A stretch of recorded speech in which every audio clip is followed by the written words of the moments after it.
Hey, episode 12. Episode 12. 12? Yeah, I think it's 12. Is it 12? Might be 20. It feels like 20. I don't know. I don't know what episode it is no more. It is the Shoot Dog podcast though. We're ingrained. So welcome to the Shoe Dog podcast. Today, it's going to be an interesting one today. I think it's going to be a very interesting podcast. I think we've got loads of stuff to discuss. Yeah. And it's going to be good. And obviously, can you hear somebody? Can you hear somebody? We got it. He's knocking on the door. Can you hear it? He's knocking on the door. Finally. Do you want to introduce our guest today, bro? We got first and foremost, he is my brother. Okay, I love him, but he's crazy. He is Mr. with the shits. Miami's own Mr. It's a Beautiful Thing, the one and only.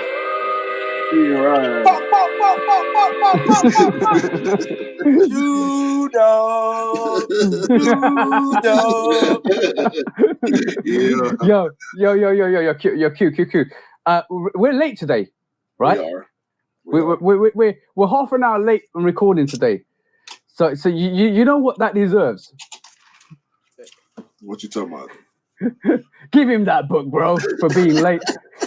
New rules. You're suspended for 2 minutes. Hey. You're suspended for 2 minutes, bro. He's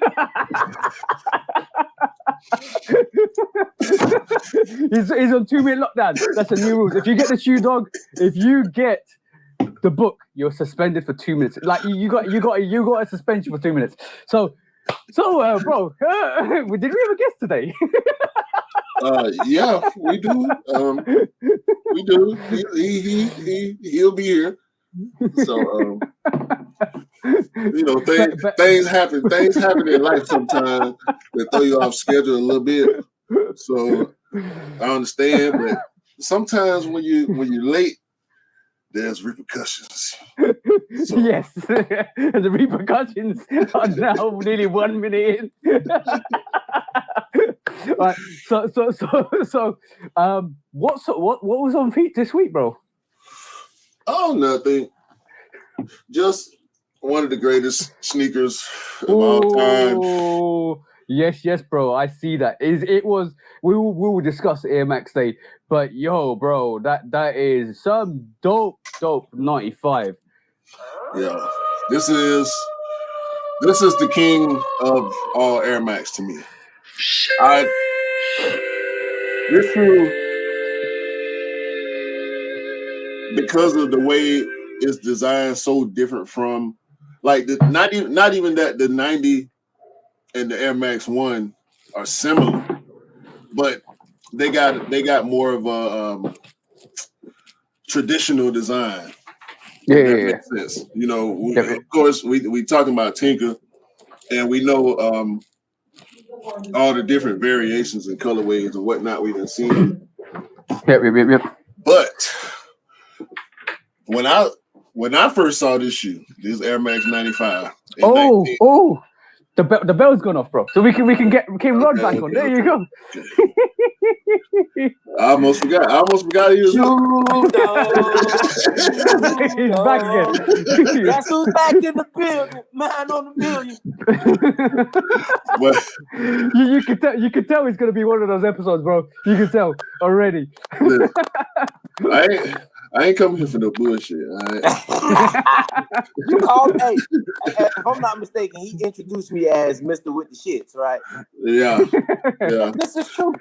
I ain't coming here for none of your shit today, right?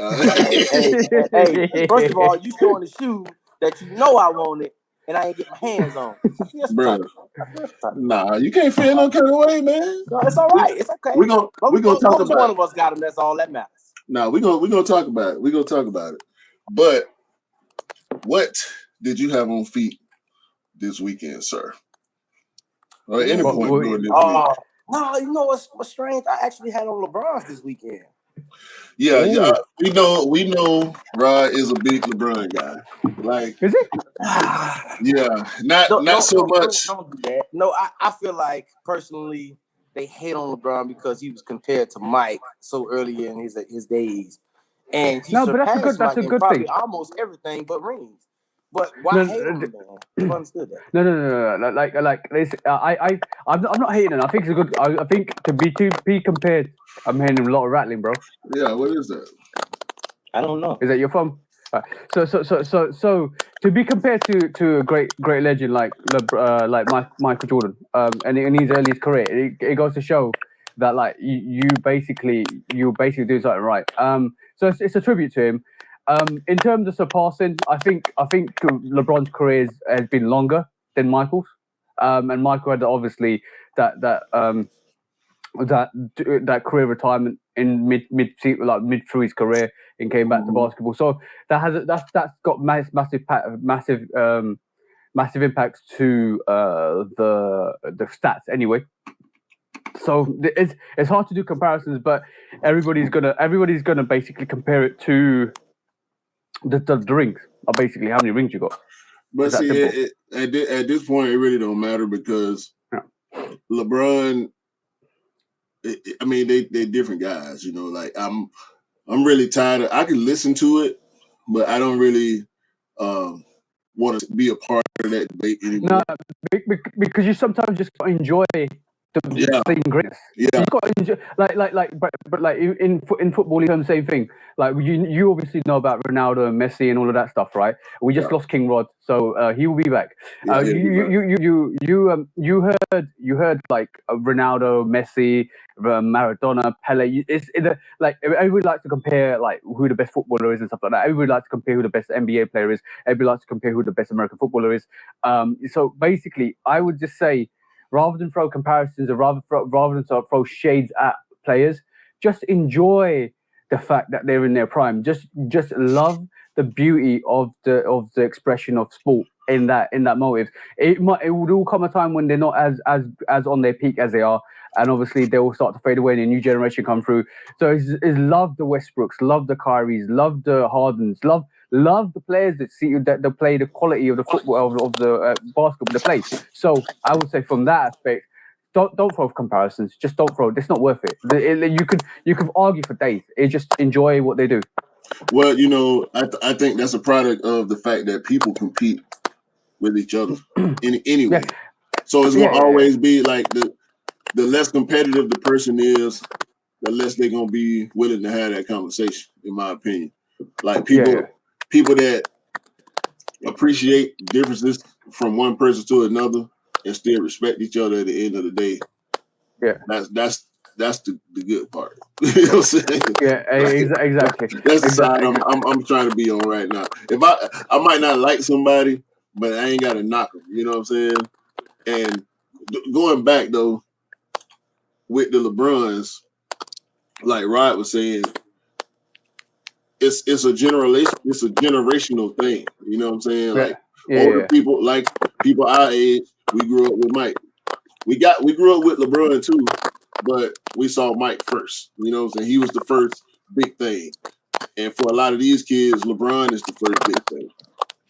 Like my nieces and nephew, they know what Jordan shoes are, but they don't know who Michael Jordan the person is like we do. You know what I'm saying? Yeah, for sure. So for Air Max Day, I wore the Skepta Deluxes. So I don't know whether you guys ever seen the Skepta SK Deluxes. What do you call it? The no nose thing. No. Okay, cool. So this is what I wore on feet this weekend. I you know what, I had to put up some Air Maxes for sure, because like from my perspective, it was I had to do it. I had to kind of do it because, you know, we represent Air Max Day. I have Air Maxes in my collection. I like the thing I don't like about the thing I personally don't like about Air Maxes is this. Hold on, let me just share my screen. So I basically wore these the other day. Well, so these are called the noise or the deluxe noises or something in terms of that. Can't really remember what the official name is now, but these are fire. Yeah, them all. These are definitely fire. But the thing is, right? Wait, hold on 2 seconds.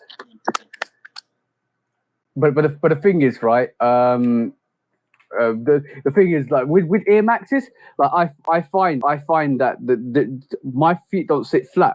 My palm of my feet curve in, right? Because it's too narrow, right? Because they curve in, the mid of my palm of my feet really hurts because I keep walking with not flat feet, with imagine your feet doing that constantly all day. That's why I don't like wearing Air Maxes as much, because they're really narrow. Like my feet, I don't know, my feet are kind of wide, mid wide in the middle region, and then slender in the middle, slender at the toes. So when I put Air Max in, they're really tight. And then if I do go up, I can't even go up half a size, because it means that the narrowness is still there with every sneaker, every shoe size. It's just the width increases. So but that's pretty much what I wore on Air Max Day.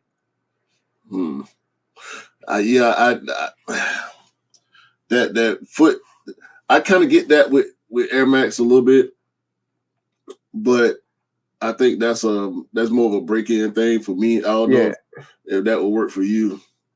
To be honest, it was a bit way more comfortable wearing it this weekend, because I kind of think I broke it in a bit, and then basically it feels a bit more better. It doesn't feel as restrictive. I think it just expanded, and plus it's like it's not leather. It's like a fabric, so it kind of, the fabric allows it to expand. And I think that's a good thing, because it allows me to kind of rock that sneaker and not feel uncomfortable. Yeah. Right. I got. Go ahead. So Rod, there's a lot of static come from your side. So keep your phone stable. Do not move it, because you're producing static from it. So if you got a tripod, please put it on a tripod. And let me know when you're ready. I'll put you back in. So the other couple of things I wore this week was the homage to Homs. Obviously, you saw that this week, which was actually last Saturday. Sorry, the homage to Homs. It was these are. Where's my? These are. Yeah. What the mock-ups, the way it's supposed to have been,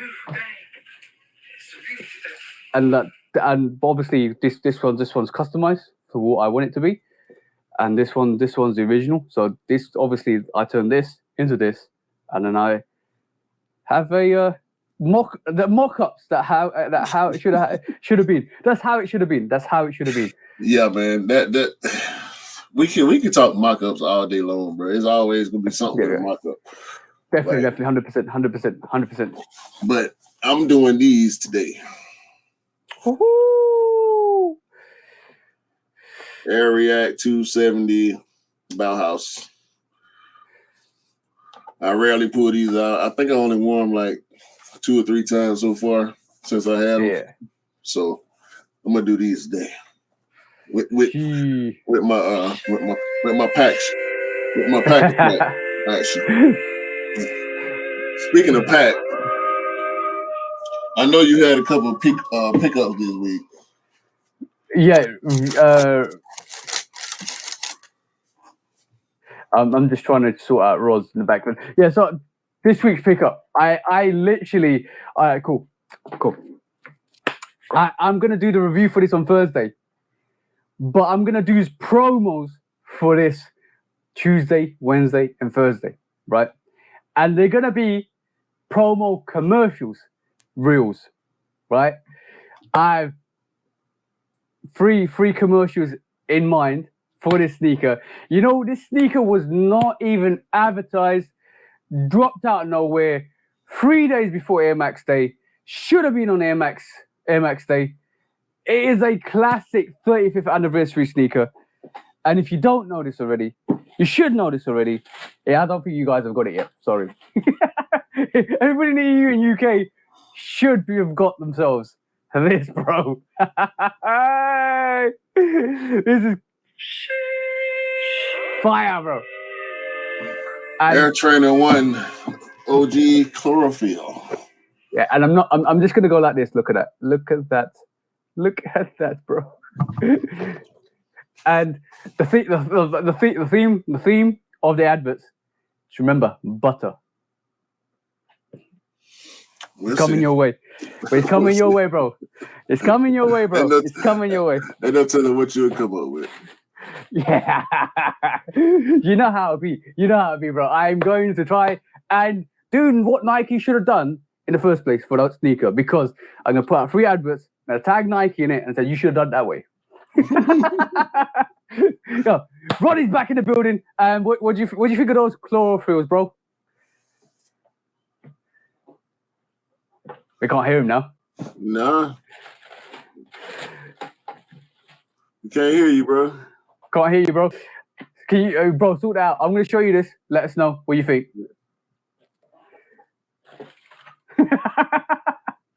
Right. Man, so what the fuck?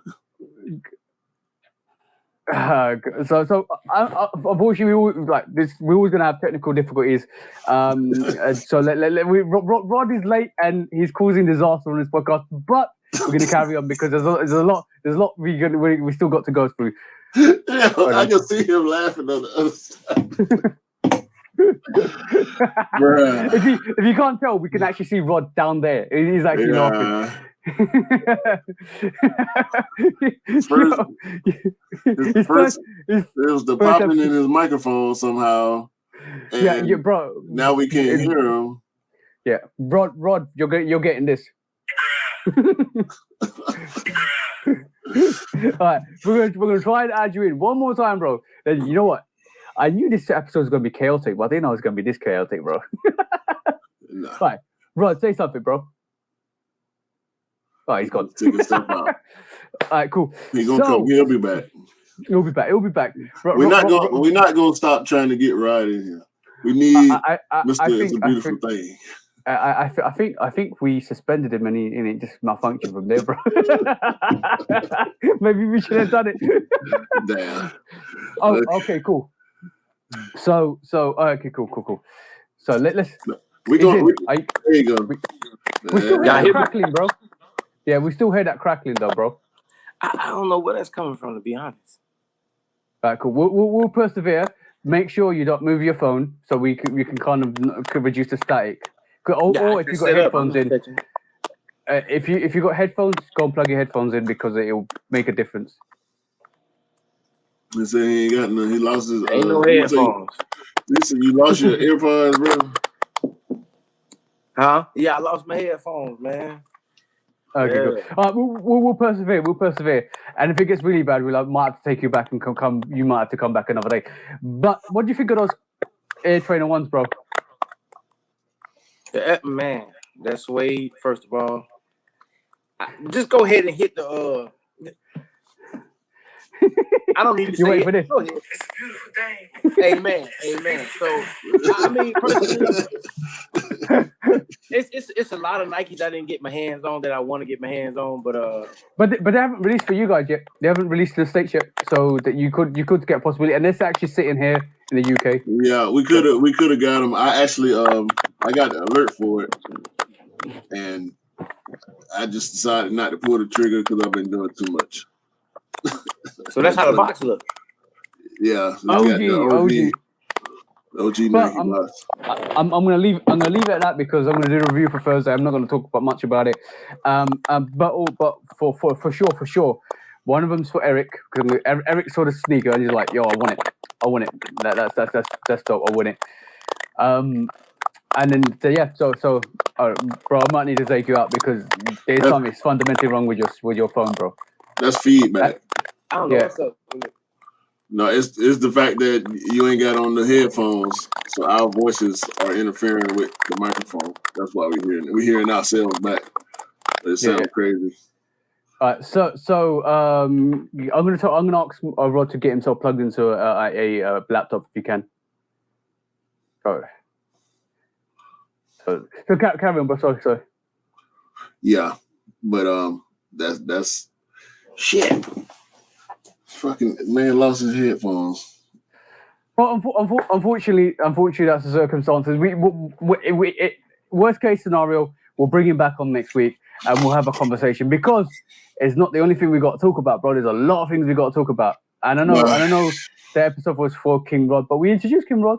If he comes back, we'll work with it. But unfortunately, if it don't work out this episode, he'll definitely be back. We ain't worried about that at all. It's already been a long time coming, and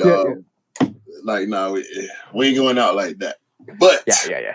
What else? Is that the only thing you picked up this week? Yeah, I think so. Damn. Plus, I'm doing good. I'm being better than last week. 4 sneakers last week, bro. That was bad. And me too. I did forget. I still got to get those Rebellionaires off you as well because that is bro. I'm peacefully going that way. I'm peacefully stepping. Look, it's already packed up. It's bubble wrapped up. The box is ready to go. We just got to figure out which is the best shipping method for us. So, but Eric, obviously, Eric was on a couple of about 4 or 5 episodes ago. Eric kind of said to me, T, how many sneakers did you get this month, bro? I was like,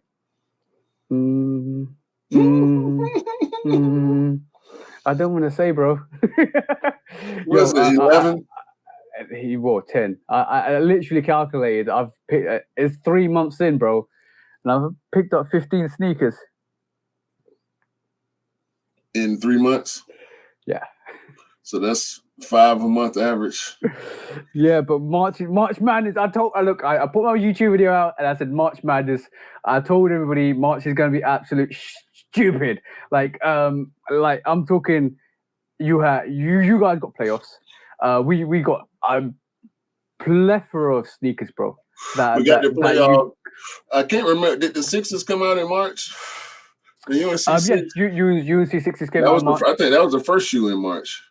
Yep. UNC Sixes. We had the Air Trainer ones. We had the Air Trainer 1 Dark Smoke Greys. The tribal pack. All three. The concepts pack. Concepts pack. The Rebellionaires. There's been so much heat this month. I'm glad like next month is cooling down a bit, and like I will not. I know it's look from experience. March, April time is always crazy. November, December time, always crazy. I'm saying that is a crazy period. You might get a bit of a crazy period in like September, August, or even July, August. But during summer and autumn, not too bad. It's not too bad. But the first segment of the year and the end segment of the year is where everything comes out. And I'm talking like if me and Eric were talking this morning. You got 2 Jordan 11s coming out, the cherries, and I got this wrong. I thought the Midnight Navy 11s, the new Midnight Navy 11s that might be coming out at the end of this year. I thought that was going to be a all round exclusive, and then they might put the cherries as the female exclusive or the women's exclusive. But it's the other way. It's the Midnight Navy 11s, which I think is a better pair, by the way. Is going to be a women's exclusive, which is awesome, bro. Like, and that is awesome, right? But they're gonna give it that Jeter effect, bro. I guarantee it's not gonna be leather. I guarantee it's not gonna be leather. Nah. They can't. They're not gonna do that. They're not gonna do it. They will. I get it. They did the lows. They did the lows. They're doing highs now, bro. Trust me. And this is what No, that's not even me saying it. It's Scott Simpson said that to me the other a month back. They're doing all the lows that they had in high versions and all the highs that they have in low versions now because they're reversing it. And I was like, yo, bro, you got a point there because the cherry 11s were lows before, and they put them the high. And on the only Midnight Navy pack we know, which is a Midnight Navy pack, or Midnight Navy is a G2. Yeah, exactly. So you're thinking, yo, bro, interesting. That might not actually be leather, bro. And if it is, and if it's a woman's exclusive, boy, they've got a sneaker on their hands, bro. I mean, either way they do, but I I don't know if they really want to do that. Like, yeah, that Jeter, it's gonna be so many people. That's gonna go crazy. I know y'all not talking about them 11s. Yeah, the Midnight Navy. Those are okay. You're size 8, aren't you? Or size 8 9 US? 9 US, yeah. Yeah. That's perfect. Right, perfect range for your size. Yeah. I don't normally pick up women's exclusives. But I picked up 2. The Bluebird 5s, because five fan, bro. Like, you gotta pick up those Bluebird 5s. They're beautiful sneaker. And the all red singles day 4s. And that's the only 2 ones I picked up. The 4s I picked up because my girlfriend wanted to get an all red 4 and she didn't want to do it by herself. So I got one, and it's gorgeous. It's gorgeous. She didn't want to do it by herself. She didn't want to do it by herself. But bro, it's gorgeous. It's a gorgeous thing, bro. It's a gorgeous thing. What is this? It's stroking these UNC 6s. These are a sleeper. Hold on. We already know what's gonna happen. You already know what's gonna happen. First of all, the UNC 6. Hey, you know what? Not a sleeper, bro. Y'all ain't, sleeper? You know what? Y'all ain't shit. A sleeper? Yellow card. A sleeper, bro. How is a UNC 6 a sleeper? In your opinion? Oh, well, personally, bro. Hold on, Rod. I love you, bro. But hey. Where's that sleeper sitting? Oh, well, it's not sitting, but to me, well, first of all, I'm gonna start like this. My best silhouettes to me are 9 through 14. So with 9 through 14, I'm not really a 6 fan, but I had to have that one. Yeah, but do you say it's a sleeper because you say it's a sleeper because you will sleep on 6s, or is it a universal sleeper where people don't really appreciate it? Oh no, I think people appreciate. Well, I think people appreciate the color more because it's the college of Michael Jordan. So that's more of the, I guess the way to catch the eye or whatnot. But personally, I don't think it was like I have to have right off the bat. But when I saw the colors and I saw how they did everything, I was like, yeah. But bro, that's you. Like let's just say 99.99999999 infinity. Nothing's 100%. Yeah, you're that 0.000000001 at the Correct. end. That was like, yo, I don't mind because everybody else wanted that sneaker, bro. And that is definitely not a sleeper, bro. And you deserve that yellow sneaker for that inconsistency. Hey, man, don't judge me, man. I've been a little bit behind, but I'm getting to it. Well, one thing I know is Rod don't really like foes. So, oh man, being that you don't really like like you appreciate. That's the one thing about Rod. I know certain silhouettes. It gotta be boy. It gotta be a certain colorway. rivalry. Bread. Hey, he deserves a flag for that one. Why don't? Oh, you know what? I need to clean this. I need some static on this. No, I left it in the shoe. But see, if I'm a wear Force, that's the type of route I would go. Like I would go original classic. Can't go wrong with. Like I wouldn't go get, like the fours or something like that. Or see, that's what I'm talking about. See that right there, classic. Yeah. Look how you put the display on. But see, it's a lot of foes though that hit that chord for me, bro. Like it ain't just. Rod. You need this. I'll send you this. Hell, what is that? Look, oh hell no! Down goes Frazier. No. Hey, how the little thing go? I made it special for you, bro. I made it special for you. I even gave you the Wings logo on here, bro. Wait a minute. What was that? What part of the game is this? That's my sample shoe, bro. That's my custom sample shoe. I test all my paints on that. About to say, but I thought you had some Batman and Robins going on over there. Hey, yo, bro, this is almost your size. You can fit yourself in a size USA if you want it, bro. I'll send it to you. This is the Love Kicks custom speciality, bro. That I'm gonna send. I'm gonna return to sender. that won't step foot in this house. Return to sender. Return to sender. Without a doubt. Hey, drop it off. Excuse me, sir. You left the package. You take that back.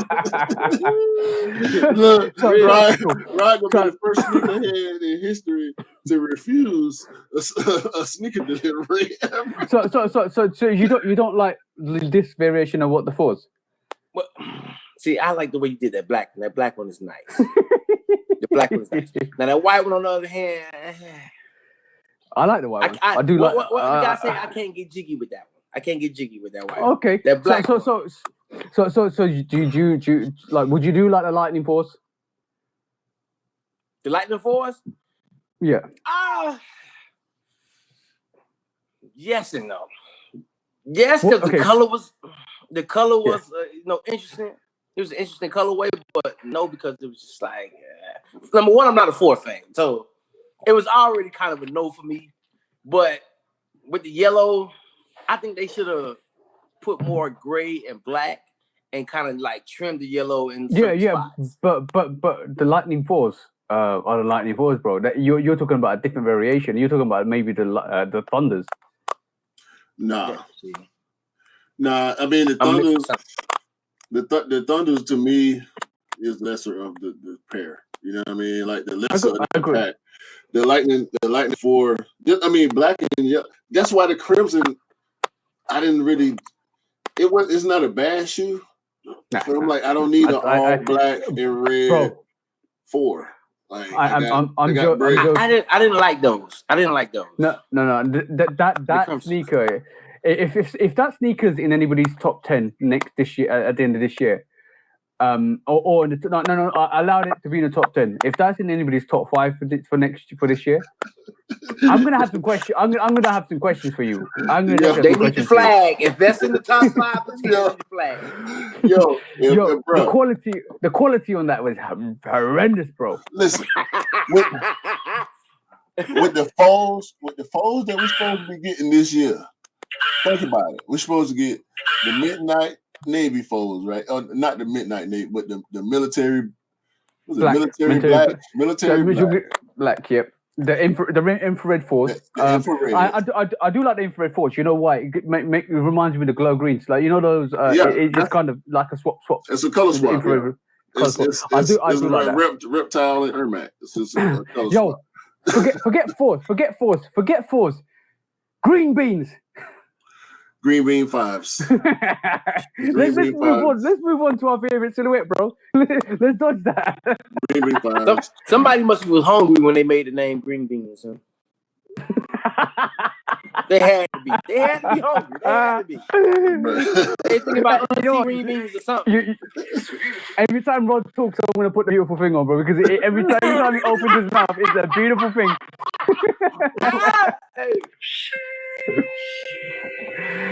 Nah, bro. Green bean 5s. I gotta say it out loud because I've been thinking about it. I feel like I need every 5 this year.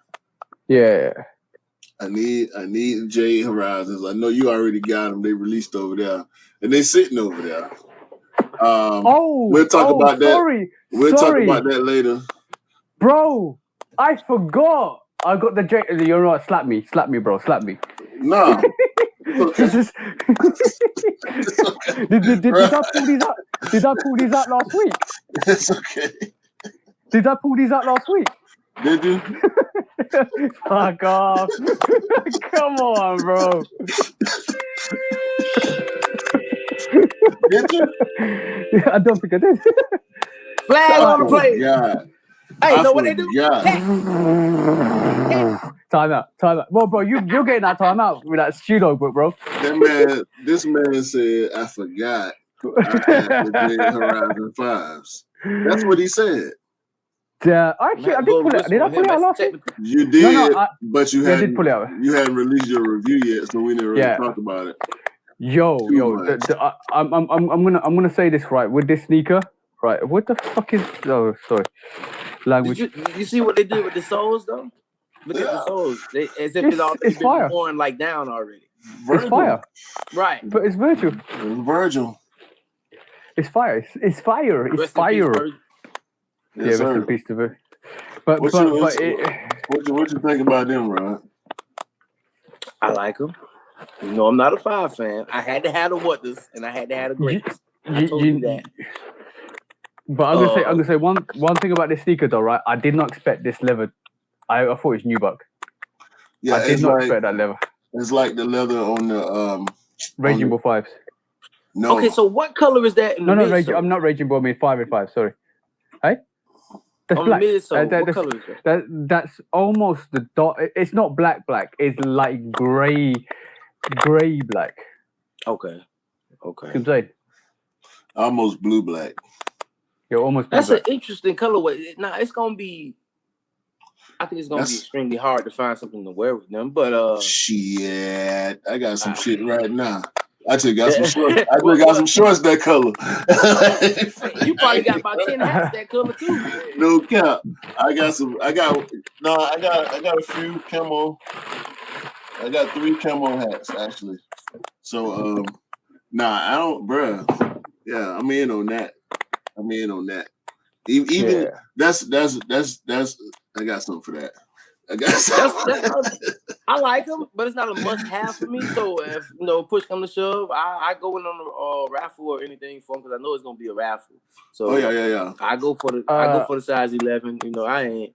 Yeah, that's what I'm talking. That's what I'm talking about. That's what I'm talking about. And by the way, bro, and they're actually sitting everywhere here, bro. By the way, they're sitting here everywhere. So if you guys, what we're finding out because of this rebellion now situation that shipping international is no joke. By the way, it's easier for me to ship to you, right? Because it cost me like 34 pounds, which is like maybe $50-$60, right? Mm-hmm. In comparison to you, but you shipping to me is $80, which converts to like a stupid amount of fee, like that. So we're trying to work something out. But like, are we been doing this for an hour or so? 37 minutes. Well, I've got 1 hour 37 minutes of my time, bro. Nah. I'm gonna ignore that one. It's gonna be 37 minutes.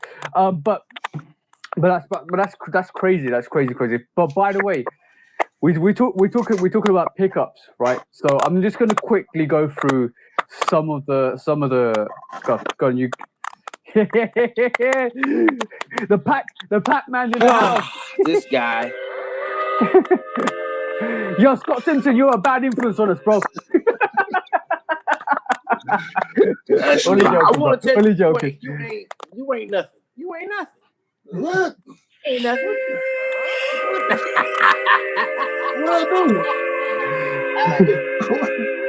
What I do? Hey, TJ. Yeah, no, he don't get that. I know. Just for pulling him out, you get that. It's a pickup. It's the only pickup for this week. Now, it would have been a different matter if you pulled out all 4 at one time. Yeah. Then you're getting that yellow shoe, bro. Then you're getting that yellow shoe, bro. Get ready, Rod. You know it's coming. This guy. Yo, this guy. Bro, there you go. There you go. You get the yellow sneaker, bro. You get the yellow sneaker for being that shoe dog. Pack mentality. I look like I care. Do I look You know like what? I care? You know what? It's great. It's great. It is really good fun have like basically picking up stuff like that and picking up back because Scott's got that mentality, and I think when the more we talk with each other, the more we realise that with that pet mentality exists in all of us. It just doesn't mean woken up. Man, because what bro? Think about it. Once I get the honey juice, that's my pack for the Air Trainer ones. Yeah. Hey. So I'm interested in something. The playoffs 12s, right? Yep. I have the old versions, so my soul has begun to, to go the other route. Which Jordan, I need my money back because it ain't been holding up. It ain't been holding up. Rod. I have a question for you. I'm right in the camera. I have a question for you, bro. Right. Number one. How often did you wear that playoff 12? That's besides the question. But No. You know what? How often did you wear that playoff 12? It's been about 10 years, correct? Correct me if I'm wrong. It's been about 10 years, right? Yeah. 2012 is when the playoffs came. 20 times. Oh my God. About 20 times, but it's yellow. Twice a year, bro. Pretty much. No, because as I know, if you're thinking the way I'm thinking, right? Are you capping? If I understand what you're saying, at a certain point, you felt like we got a little scuff here, a little yellow there. I'm gonna put them up, and you just pull them out sporadically. I ain't giving you twice a year. on those, bro. Because I know what you was doing. I know what you was doing around the time them shoes came out. Man. So Q. Are you calling cap? I'm calling cap on that because we talking about the height of King Rod copping kicks within the a certain year span. Do you actually think it was five times? Within a 4 or 5 year span, King Rod was copping everything, dropping. So this is true. I done seen a myriad. I done seen a plethora of kick picks of King Rod with the shoes, with the matching socks, with the matching short set. He somehow found a hat that go perfectly with that shit. That's the one thing. This Rod's superpower. He gonna find a hat that go with a shoe, and it's gonna go with that shoe perfectly, bro. So in reality, how Rod? I'll say 20 times, bro. You said 20 times. I'll give him 20. I'll give him 20 wears. Okay. But I think it was maybe 10 wears 1 year, 5 wears that next year, and nothing else after that. Yo, give him that book. Give him that book. Give him that book. No. I can't give him the book. Red card. I can't give him the book on that one. I'm actually salty about those, man. Well, not that one in particular, but Did you try for the playoffs this year? I did. I came up short. I didn't like it. You should have said something. I didn't have enough wins to get the playoffs. I didn't have enough to get to the playoffs. I didn't have enough wins. But my playoffs is not in bad shape. It's just the yellowing. So I think I need to paint it back. The original white. No.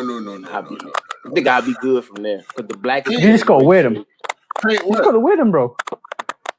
But the yellow, I don't want to wear them no more. The yellow. Bro, come on. Give him that book, bro. He's like, he needs it. He needs it. Should I grab him to show you guys? No, because look. That TJ. We are this the one thing, and I'm gonna be 100% transparent right now. Mm-hmm. When I first started, Rod was with me when I first started my collection.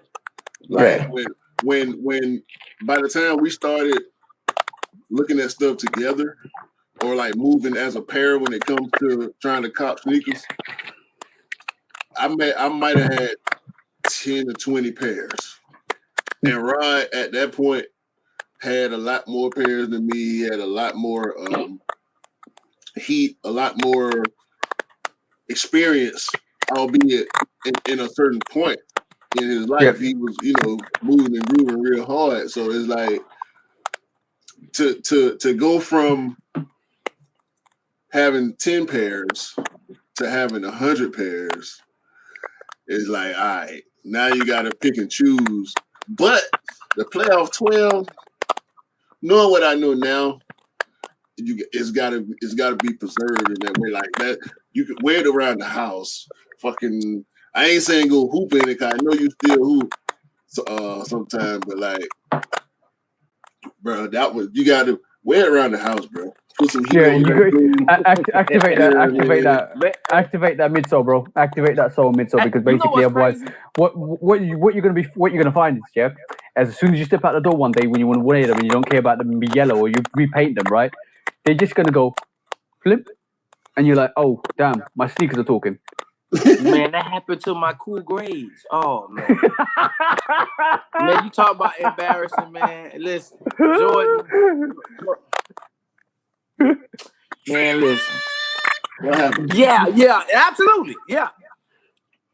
That was not a beautiful thing. It was not a beautiful thing. It was not beautiful at all. Jordan, listen. So talk us through that story, bro. Man, I say, you know what? I had a little cooler outfit, with I had a little polo shirt. I found my Skeptors. They were on my table. Of course they were. Never sleep on tour. That's what they're called. Sheesh, them 97s, ain't it? No, deluxe. We got the 97 bubble. Yeah, look at that. That's gorgeous. Wow, never sleep on tour. Never sleep on tour, bro. Man, I just, I had a moment where I just was like, I haven't touched these in a while. Let me pull them out. And man, when you talk about not in a while, how long are we talking? Not in a while. Because wasn't it 15 years since the Cool Grades released? Right. So that was. Or more than that, was it? It ain't been that long because I wore them to Q House. Yeah, I was just thinking that he did show up to the house in them, and they didn't look bad, but they looked like they came from 2014, 15, something like that, or no, 2011. No, 2011. The last time they came out was 2009, I believe. No, it was 11. I think it was 2011. I'm just checking the dates. Hold on. But what I know. It looked as old as it was, but it wasn't beat. You know what I'm saying? Like the sole was yellow. The gray was a little darker than it's supposed to be, but they went bad. Your strings wasn't frayed all out. 2010. 2010, okay. Yeah. So we split that in the middle. Yeah. But they were in seemingly good shape when I saw them. And I wore my playoffs there too. He tried to send me on when I wore my playoffs. Yeah, no, I did. Yes, you did. He tried to listen. TJ, I showed up to his house, knock on the door. First thing he do, he give me the east. You know how you look people up like this? He give me the east. He looked me up the top from bottom to top, and he see my shoes. He don't want to open the door. Hey, what you doing? Hey, I'm start ringing the doorbell. Hey, open the door. But Q was shaking like, hey, man, you can't come here with your shoes on. Q was like, hey. So he told me, you can't come in the house with your shoes on. I'm like, I gotta take your shoes off at the door. Like this ain't the normal ritual. Like, what's going on? You know, he ain't want to let me in, but you know, it's all good. I mean, it's a couple pairs. My Dennis Rodmans, he didn't want to let me in with. Yeah, the original black and white ones, you know, the classic ones. He didn't want to let me in with them. The white and red 13, do you think that shoe dog behavior deserves this yellow? I think it does, bro. I think it does. Yellow shoe, bro. Yellow shoe. I'm gonna go and take shoe dog behavior. I'm gonna go and take it. And guess what? I ain't gonna stop. so the next time, you remember from this point on, from I ain't even gonna say the date. From March, April 2022, you remember the next time you come on this show, you remember how many more times it happened. I guarantee you the amount will be more. Hey, listen, TJ, he got some stuff that I want, and I got some stuff that he want. I'll tell you right now. All right. He cut in my house with the wrong stuff on. I'm gonna close the door in his face.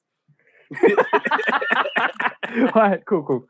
So, Rod, what's your oldest sneaker, and what's the oldest sneaker you haven't worn yet? Oh, I got it right here. One second. Oh, no shame. My oldest sneaker I haven't worn. See the shamelessness. The shamelessness. You might get suspended. You might get suspended on this one, bro.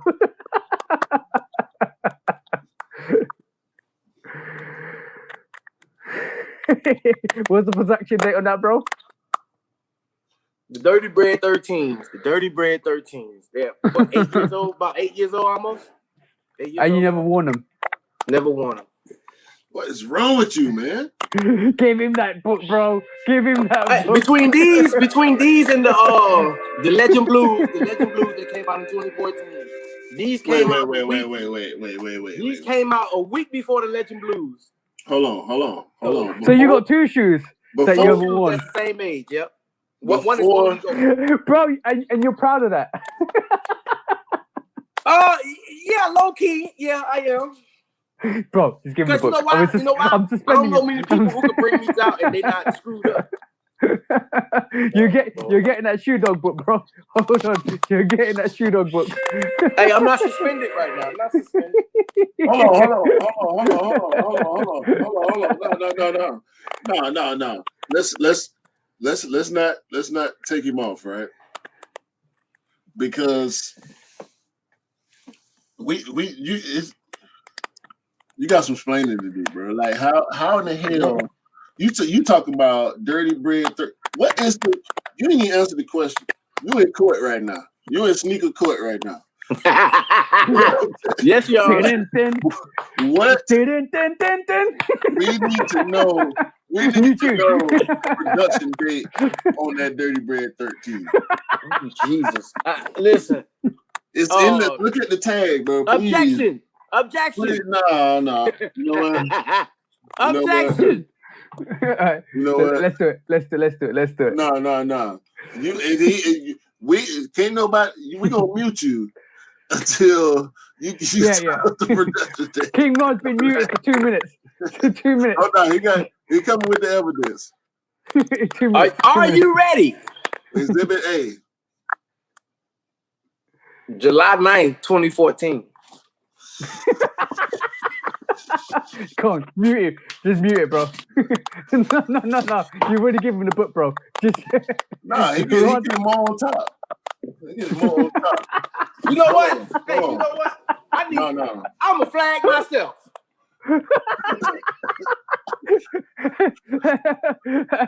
and on that note, you're on suspension for 2 minutes, bro.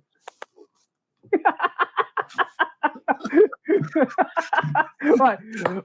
And what I really want to talk about as well is you know how we always talk about every week basically we get sneakers and I think this would be a little bit of a nice addition. Like when you pick up, every pickup we do is either sneakers or fits. So the top I'm wearing today, it's a skateboarding top, which is a green forest hoodie.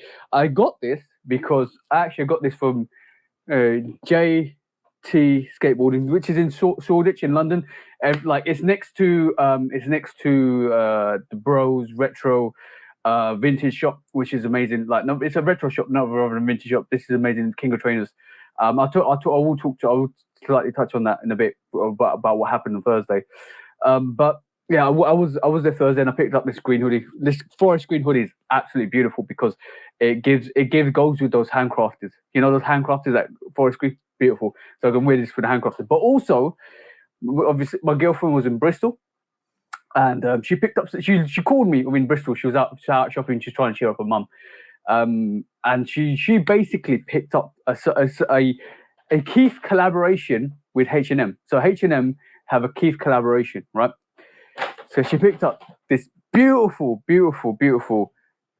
sweater. Look. So it's got that little jump to that Keith, and on the back, bro. Woo-hoo! Damn, bro. Yeah, they killed Keith Haring. Yeah. On there. Yeah. And go ahead. Go, bro. You say what you say. I saw the Keith Haring superstars. Those were really hard. We can get King Rob back. 2 minutes suspension is done. Okay. Look, you see what I'm saying? The shamelessness, bro. He really wants to get suspended again, doesn't he? I might as well get a technical foul to get suspended this time, huh? Hold on, bro. Hold on. Let's. I'm saying this, bro. Why? Then stop. Why? Snap your fingers. Then Oh stop. no. Were those the Space Jams dead stock, bro? Yeah. No, those 72 and 10s. Oh, 72. All right, cool. I didn't see the bottom. All right, cool. Why, right? First of all, the 72 and 10s are releasing next month, correct? So the low tops. Yeah, but that's the low tops, bro. We're talking about high tops here. There's totally different sneaker. Correct. I just feel like they don't need to be worn just yet. Like, know what you mean just yet, bro? Hey, listen, don't judge me.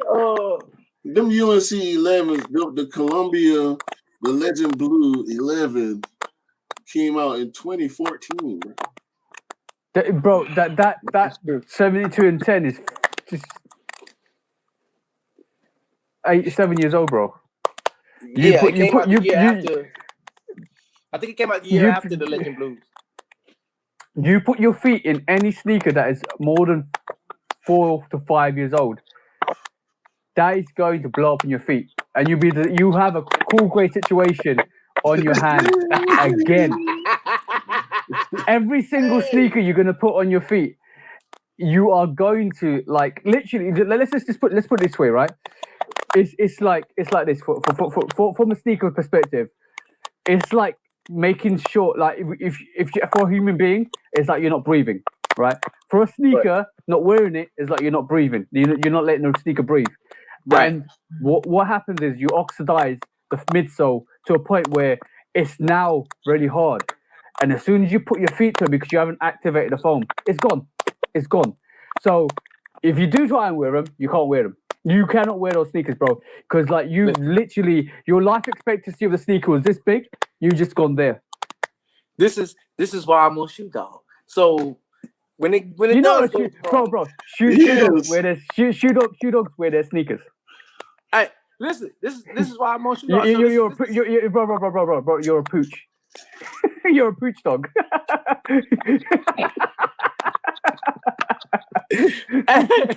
You don't howl. You go. So I guess I'll be shipping these to you. So we could put these back into play because the date on these is June 11, 2014. So bro, you gotta wear them, man. Hey, TJ, it's funny. You know what? You know what? No.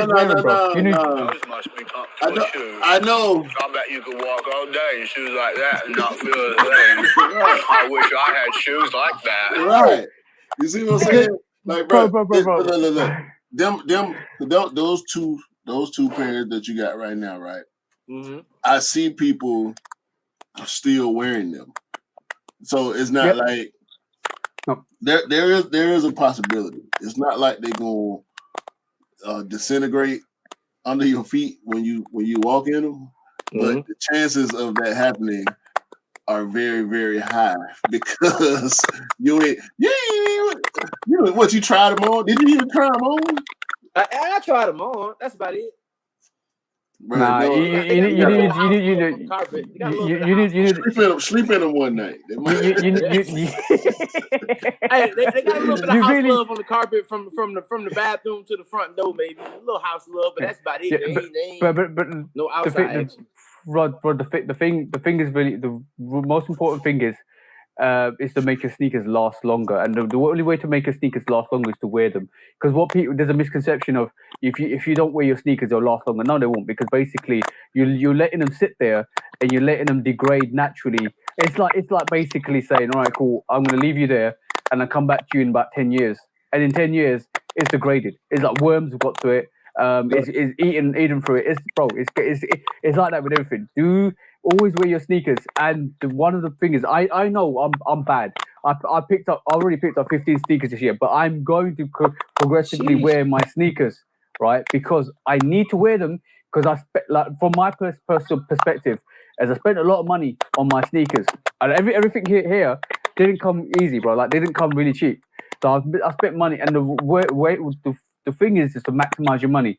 And the only way to maximize your money and be cost effective is to increase your wear rate on your sneakers. So, like, if you think of it this way, you spent $100. Like, I'm gonna give it to you in a sense that you might slightly understand. You spent £170, right? You spent $170, wherever it is, right? You spend that. So let's do the wear to money ratio, right? So you worn 2 sneakers probably once, right? So you basically have flushed £169 down the toilet because you've only worn it once, right? So that £169 you could have spent on somewhere else, right? Instead of having your sneaker there looking at you, because the sneaker is telling you, "Yo, wear me." I'm not knocking collectors. I'm 100% not knocking collectors, because there are collectors out there that want to showcase the sneakers, create an exhibit and museum for their sneakers. But bro, you're not that. You want to wear your sneakers eventually, right? But you don't find the right time and space to wear them, and unfortunately, a sneaker that's like 7 or 8 years old ain't no right time for that, because you've literally expired. It's past its expiry date, and it's only a matter of time before that sneaker explodes in your feet. So, in realism terms, you might as well just grab all that money you had and chucked it in the bin. And because you're like, it's the same analogy to anything else. So we got laptops, right? You probably got a laptop or a phone, right? Would you leave your phone or laptop on the side and say, I'll come back to it in 5 years? That tech is obsolete in 5 years. That tech is obsolete in 2 years, bro. Right. That's the same thing with sneakers. Like, you maximize your wears. If you're a collector and you want to showcase your sneakers, perfect. Just leave them there. That's fine. You're never going to wear them. They're never going to explode on you because you're going to wear them. You're not going to wear them. You're just going to showcase them. It's perfect. It's perfect. There's people out there that do that, and it's beautiful because they admire the sneaker. But Rod, you want to wear your sneaker, but your sneakers are 7 or 8 years old. So in reality, it's me grabbing a laptop right this moment in time and using it in 5 years' time when I haven't done the updates, I haven't done anything to it, and it's obsolete. Right. It's obsolete. Same thing with if anybody's picking up sneakers to wear them and you don't wear them in 6 or 7 or 8 or 9 years' time, just leave them, showcase them. It's literally, it's not worth it. It's not worth it. It's a possibility. Like I mean, the possibilities are high. Possibilities are high. That's all it is. It raises the possibility. That's why, like, we see, bro. I've seen people. What was the last time The Columbia came out in 2014, right? Holiday 2014. I still see people wearing that shoe. Between the Columbias and the Legends. The Columbias ain't came it's out. It's the same shoe, bro. Yeah, it's the same shoe. And by the way, the only exception is a Jordan 1, by the way, because it's got a rubber midsole. Anything foam, you're in trouble. You're in trouble. Yeah, and that's where like anything from Jordan 3s and up. Anything like this, you're in trouble. You're because See, this is hard, right? If this is 8 years old and I'd not worn this, and this is soft, right? It's about to crumble. Mm-hmm. Right. So that's the thing. That's the test. Like glue, you can't really test the glue because, like, I remember you telling me about your Cool Gray situation, and it was glue. The glue had dried. Everything's got expiry date. Yeah, it was. It was the outsole, but because I know he had worn. I could see the wear on that shoe. He had put a good number of enough miles on it for it to hold up. That's why the foam didn't go bad on your Cool Grays. The glue gave away. Right. That's a easy fix. You know, as long as you put in the time and effort, you can fix that yourself. Anybody could re-glue. By the way, right? So this is a delicate question, right? So if you're a sneaker collector, that's fine. You obviously want to showcase your sneaker. You don't wear your sneaker. That's fine. You showcase it. But now, Rod, are you bad as a reseller? Because you've just taken a very valid sneaker out somebody's hands to just leave it there. I mean, personally, I'm not a reseller, but no. Are you bad as a reseller? Because like I'm talking about you've taken there's a reason why people that bought there's bad love for people that bought and people that resell, because obviously they're taking sneakers away from people. Like it's could have been yours, but I'm taking it. I'm going to store it. I'm going to sell it for excess price. You're not as bad, but I'm saying you've taken away a perfect Dirty Bird 13 and a Legend 11, right? Right. And you're taking it away from somebody that can absolutely wear it and love it and respect it, but you've just kept it and showcased it. They're not worn it. And like, I'm thinking, are you bad in a way? Not as bad as a reseller, but are you bad for not wearing it because you've just taken? You know, I got the angel and the devil on one shoulder. You know how I know how that goes. I don't see it like that, because I've had multiple conversations with this guy about if you're not gonna wear it, sell it, right? That's not. I wouldn't even sell it, bro. I wouldn't even sell it. Me and Rod have the same mentality when it comes to getting rid of a shoe that we really want to keep, right? Like, you got to give me the number that's gonna make me let go of this shoe. You see what I'm saying? It's not about, like, I've had, prime example, when the Toro 14s came out, right? A couple years ago. That was a very hot shoe because it was rumored to be limited, and a lot of people didn't get their hands on it. I was even surprised when I got my hands on it, right? And Rod, didn't you go to the mall with me to pick up that shoe? What you mean, the Toro 14? Yeah. Man, we picked up so many shoes together. I might have. I think you was with me that Saturday, but a person. I was standing outside the shoe store. I can't remember who I was with. I might have been with you. I'm standing outside the shoe. You know, the shoe store down the street that I ain't gonna say the name of. And a dude pulled up. I think it was you, and he was asking us why we was a shoe releasing or whatever. You know, people, they not plugged in like us, so they don't know. So they see guys standing outside the shoe store. Hey, something coming out, whatever. And something was coming. I believe it was the Bel Air 5s, the alternate Bel Air, the white Bel Air 5s. And the dude pulled up and was like, "Is them coming out?" And he was pointing at my shoes. I'm like, "Oh no, these came out, you know, a little while back, whatever. And the dude was trying to get me to sell him my shoes off my feet right there in front of the shoe store. Yeah. You know what I'm saying? Yeah. Like, and that's not the first time. So my method with that is, and it's more conscious for me. I don't know if it's as conscious for you, Rod, as it is for me. But that's the way I think about it. When you say, he offered me $400, I need $450. It's like, bruh, it's $400 for a shoe that's 12 years old. Hey, man. Sometimes I need that extra kick. You know how, and like you say, if you make a drink and you like, hey, this drink is good, but I need a little more spike to it, or maybe an extra shot.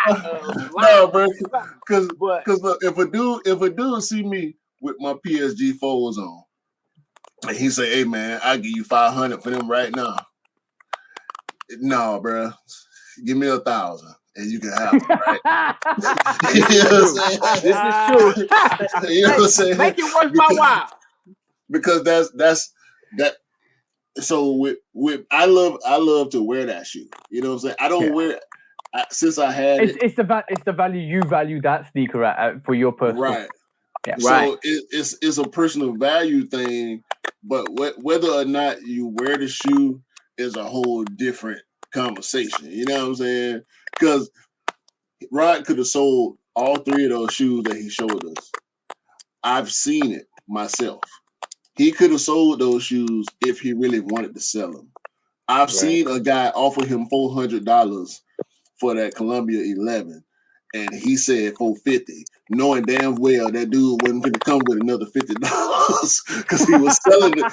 That dude was going to sell that shoe for $500. Right. And this is the logic that you use. And when you say that to me, I can't help but understand it from my, I want to keep that perspective. You know what I'm saying? But if you're looking at it from a business perspective, you would have sold the shoe. So that's what allowed me to, I'm like, I know he love these shoes. He don't want to wear them for some reason, but he not going to sell them.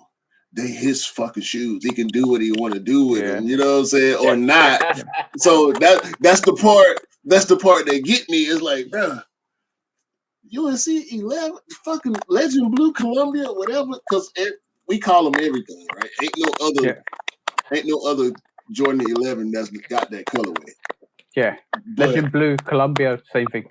Yeah, but it's like, bro, I would have had to wear that shoe at least 2 or 3 times a year if it was me. You know what I mean? But now, Q, right? The question is, if you Rod were the same size and he wasn't wearing that, how would you feel?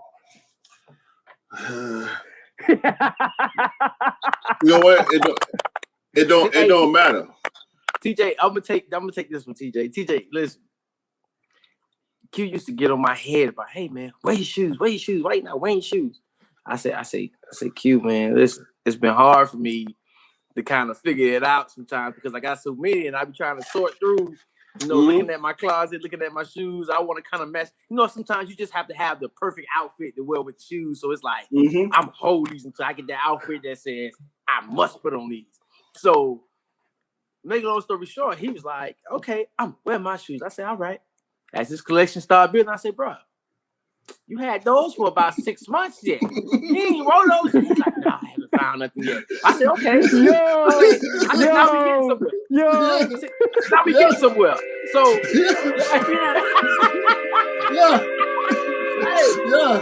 So now TJ, now mind yellow sneaker for you, bro. TJ, I got about, I kid you not.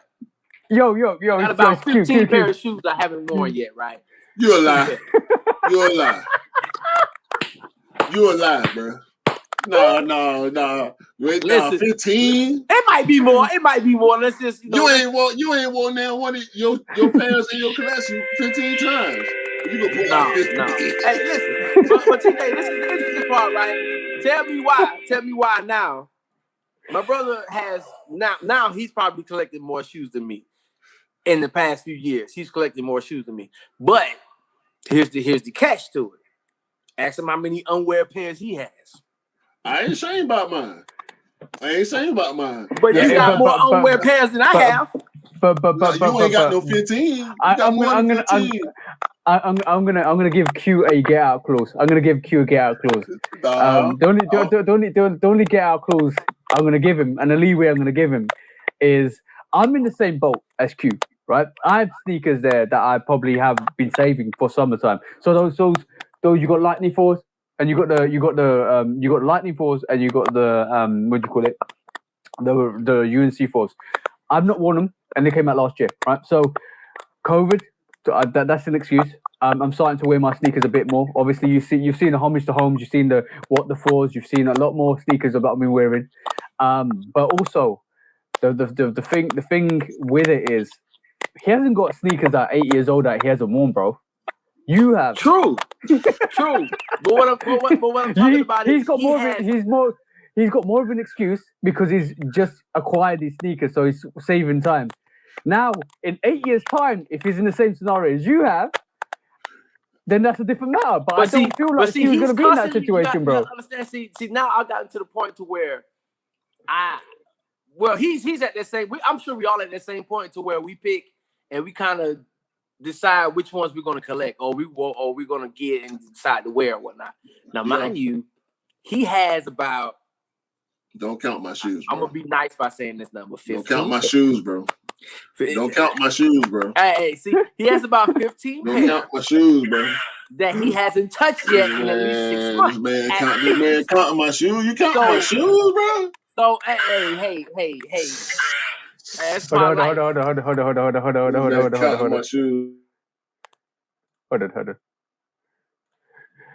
Sorry, guys. We have a conflict of brotherly war here, so I have to mute both of them so they can calm down a bit.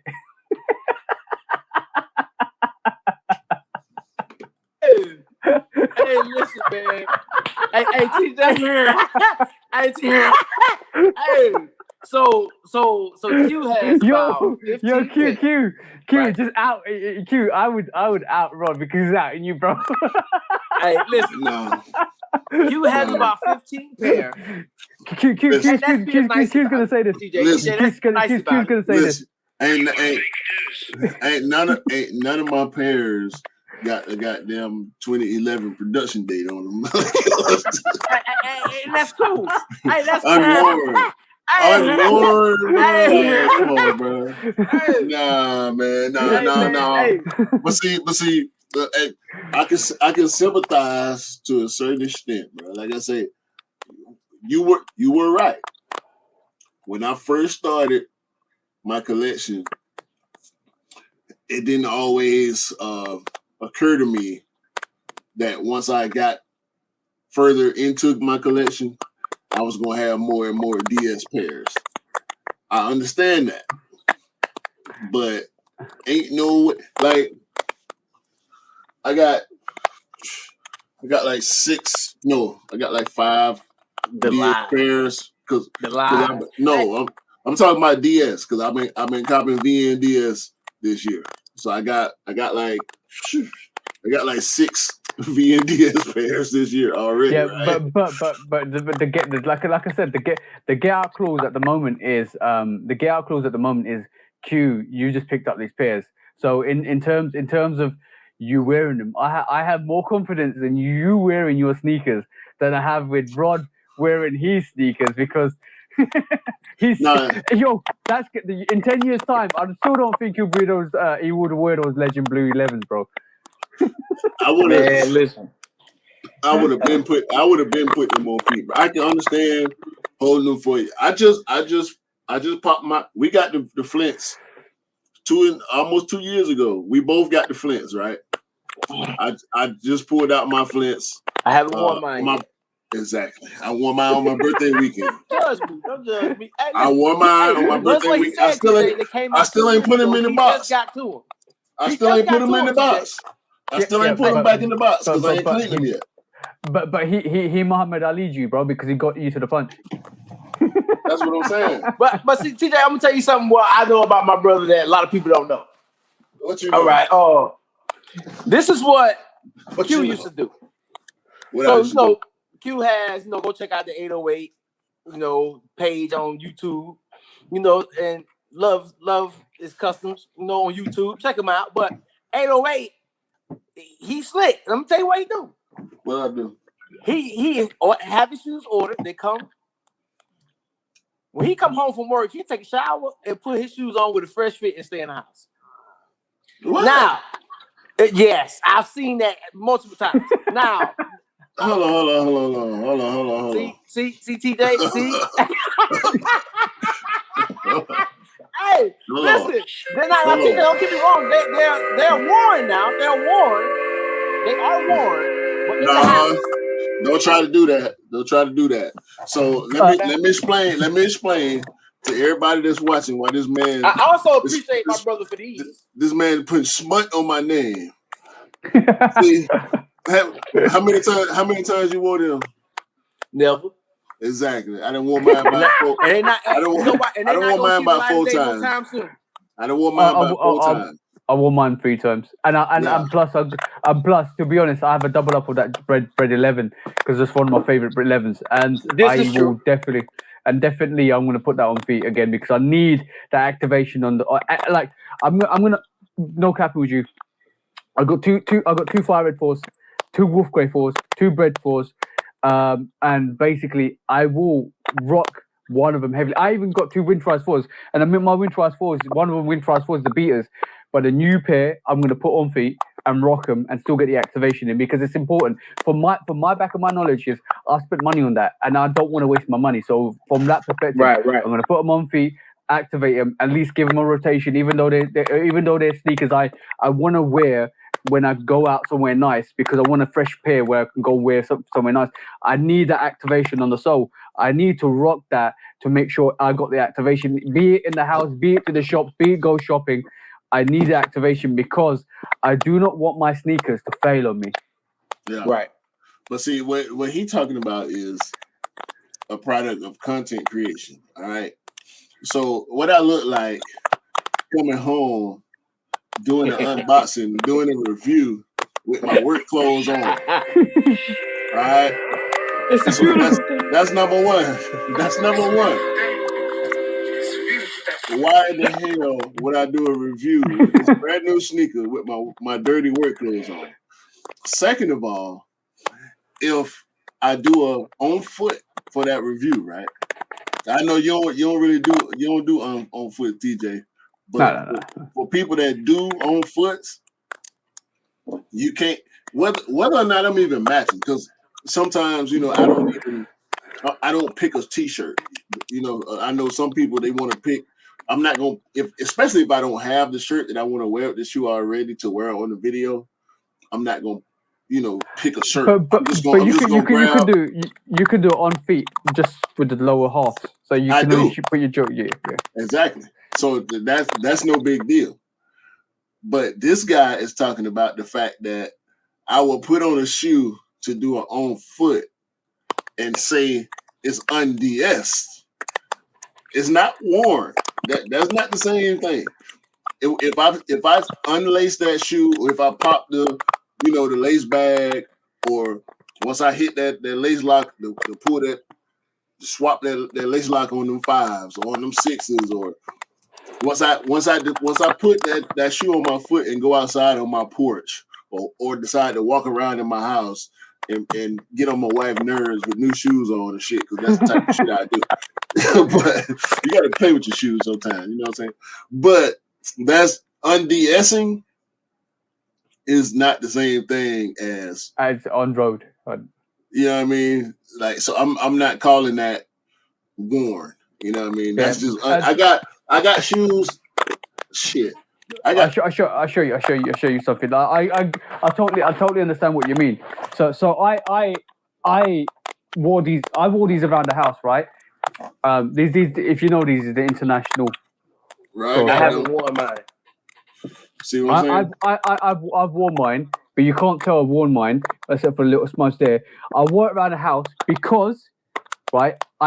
This to me is still DS, right? Even though I've worn them, This is still slightly VNDS to me. This is like a 9.9, 9.5 VNDS to me because I wanted to give that midsole activation. I wanted to make sure this ain't gonna blow at me because this is a beautiful pair of sneakers, bro.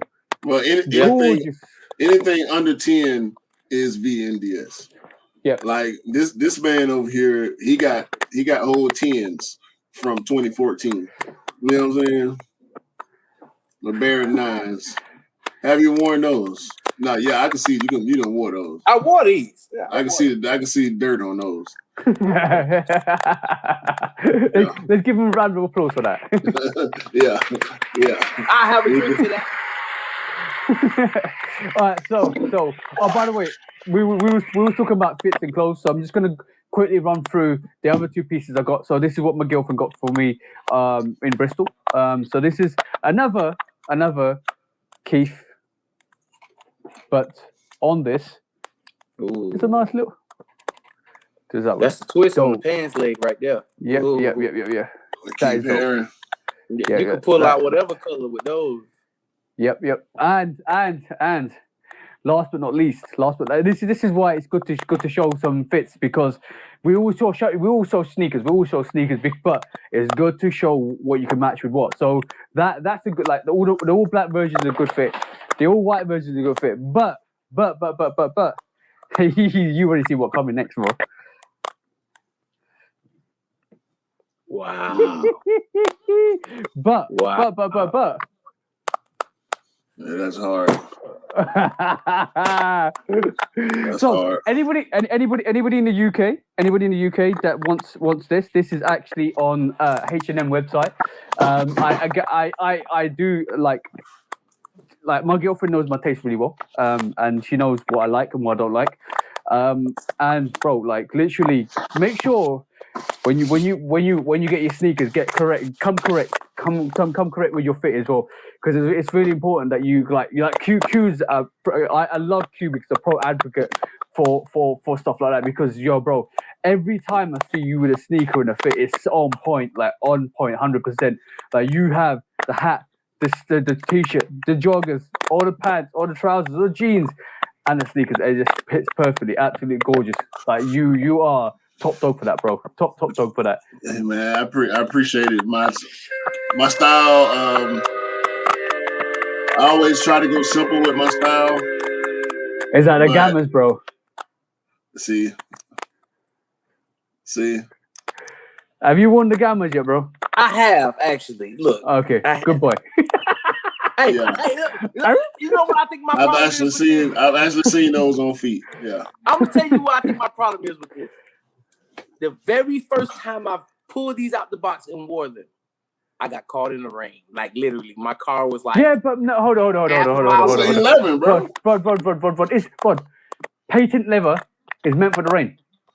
Don't worry about it. That's fine. That part I understand. But it killed me to know the very first time I put them on, I got soaking wet. Like this shoe was like a flooded car. You know, I have a flooded car. And man, listen. Hey TJ, listen, man. I got caught in the rain with these things. My car, I'm talking about my shoe was soaking wet. Like I literally had to. I wanted to go buy a bag of rice and just sit them in the rice. So it says sorry there, but I don't feel really sorry for you, bro, because it's patent leather. It's patent leather, bro. You can wear them in the rain. Like I wear, like when it's raining in the UK, I take up the patent leather sneakers, bro. I literally, I do not care. It is a weatherproof sneaker. Don't worry about it. Come back home, wipe it down, bro. It's a difference between wearing them in the rain and getting caught in the rain. Like from so how much rain are we talking? Like what was the situation? I'm talking about walking in puddles. I'm talking about my ankles, my socks. He was talking about doggy puddles, bro. He wanted to bounce in the rain, bro. He wanted to bounce in the rain, and he said he got caught out in the rain. It was just spitting. It wasn't a monsoon. It wasn't a flood. He was just walking around in the rain, bro. No, I'm talking about real live puddles. Because mind you, I was back at home in Miami, and you know they had the the Santa's Enchanted Forest, because they come out in December. Santa's Enchanted Forest. This was probably about 2010, maybe, give or take, 2009, something like. I don't know. I had them for a while, and when I say the very first time I pulled them out of the box, now mind you, these ain't wait no years, nothing like that. This was about a week after I got them, soaking wet. Very first time on. The angels were crying on you because they're like, yeah, finally, Rod Roy's sneakers. Hey, wait, but they didn't know that. They literally went. They literally went. They literally went. He's wearing his sneakers. Nah, this was around the time where I feel like this was prime King Rod. This was when he was actually putting on feet. I was active. Yeah. I was Q's favorite player in the NBA. Well, not no more. I was Vince Carter. I was Vince Carter in his prime. Don't you dare put that type of mud on Vince Carter. I was Vince Carter in his prime at the time with the shoes. Yeah. He was though.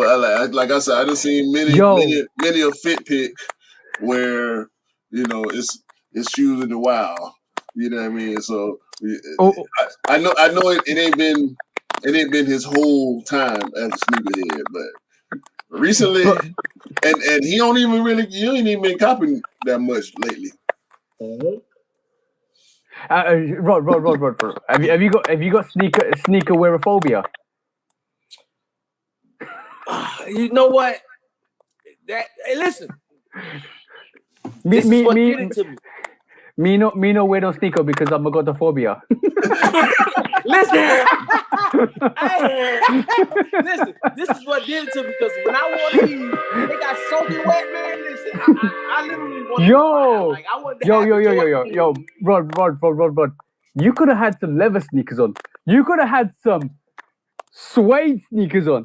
You had patent leather sneakers, bro. You didn't even need to raise an eyebrow to that, bro. Right, but it was just mind blowing. I tell you, yo, bro. I've had it worse. As a kid, as a kid, my mum and dad couldn't really afford sneakers. Right. They allowed me to buy Puma suedes, right? And I told this to you already, Q. And I wore them to school. Really, really proud. This tan, I'm talking tan Puma suedes with a zip at the front, like some really nice sneakers, right? And for me, being like a 12 or 13-year-old, where my mum and dad really couldn't afford sneakers and stuff like that, I was proud rocking them. I went to school, and it rained, and they got dirty, and I tried to clean them. This is back in the day when cleaning products like Protect or Rejuvenate wasn't even around. Tried to clean them as a normal 13-year-old would do. Really ruined them. One day, bro. One day ruined them. And you know what that teaches you? To how to really learn how to care about sneakers. Give you the knowledge to learn. So every time you make a mistake, it's not a failure. It's a learning point. Right? And this is everything I do in life is based on that. I don't fail because I learn from mistakes. And failure is a very harsh word to say to anybody. Right. Because nobody fails. Everybody makes mistakes and they learn to evolve from that. And that's the way you do it. So your story I can't sympathize with, bro. Because I'll get this rag, and even with leather sneakers, bro, wipe it down. Wipe it down, bro. Just wipe it down. You know what? See, and I can't sympathize with that story, bro. I can kind of attest to that, especially nowadays. Especially because like I actually got a pair of of Rod shoes. Don't use this as a toothbrush, bro. I got a pair of Rod shoes right now. His Columbia 10s, and you've been over here with me a couple times, and cleaned up some of your shoes because that's just one thing. I know that's one thing the three of us got in common. We ain't trying to wear nothing that look like it's been worn too much. You know what I'm saying? Mm-hmm. So yeah, man. Anytime, bro. You know, you come through. And if you do fuck up a pair or something happened to it that you ain't fond of, you can slide through bro, here. Exactly. And I give you an example. Everything everything is everything you can do. Look, bro, I've just taken the lid off this. See what I'm saying? Right? I'm gonna do something to this. Bro, there's gonna be people that can do stuff to your sneakers to make them better. It doesn't matter. Right. Your sole fails, sole replace it. Your leather panel fails, unstitch it, put another leather panel on. You can do anything to a sneaker, bro. You don't want patent leathers? Let's change that to let's just take the patent off. You can do anything to it. Don't be scared to wear your sneakers, bro. 100%. Don't be scared to wear your sneakers. And like we just shown, like I've just shown, right? And I'm gonna pull these out again. Right? Sometimes wearing your sneakers, bringing that vintage out, changes the complexity of your sneakers. And bro, like I'm gonna say this, like those Concords, vintage, look good. I agree that they look good. Those Legend Blues, it depends on the type of person. Like even like the black black metallic 5s, vintage out, look gorgeous. You know what I'm saying? So yeah, Q don't like that because that's his favorite silhouette. Look, bro, that's my favorite. That's my favorite silhouette. But like, what I'm gonna say to you is, I was like Q in the start.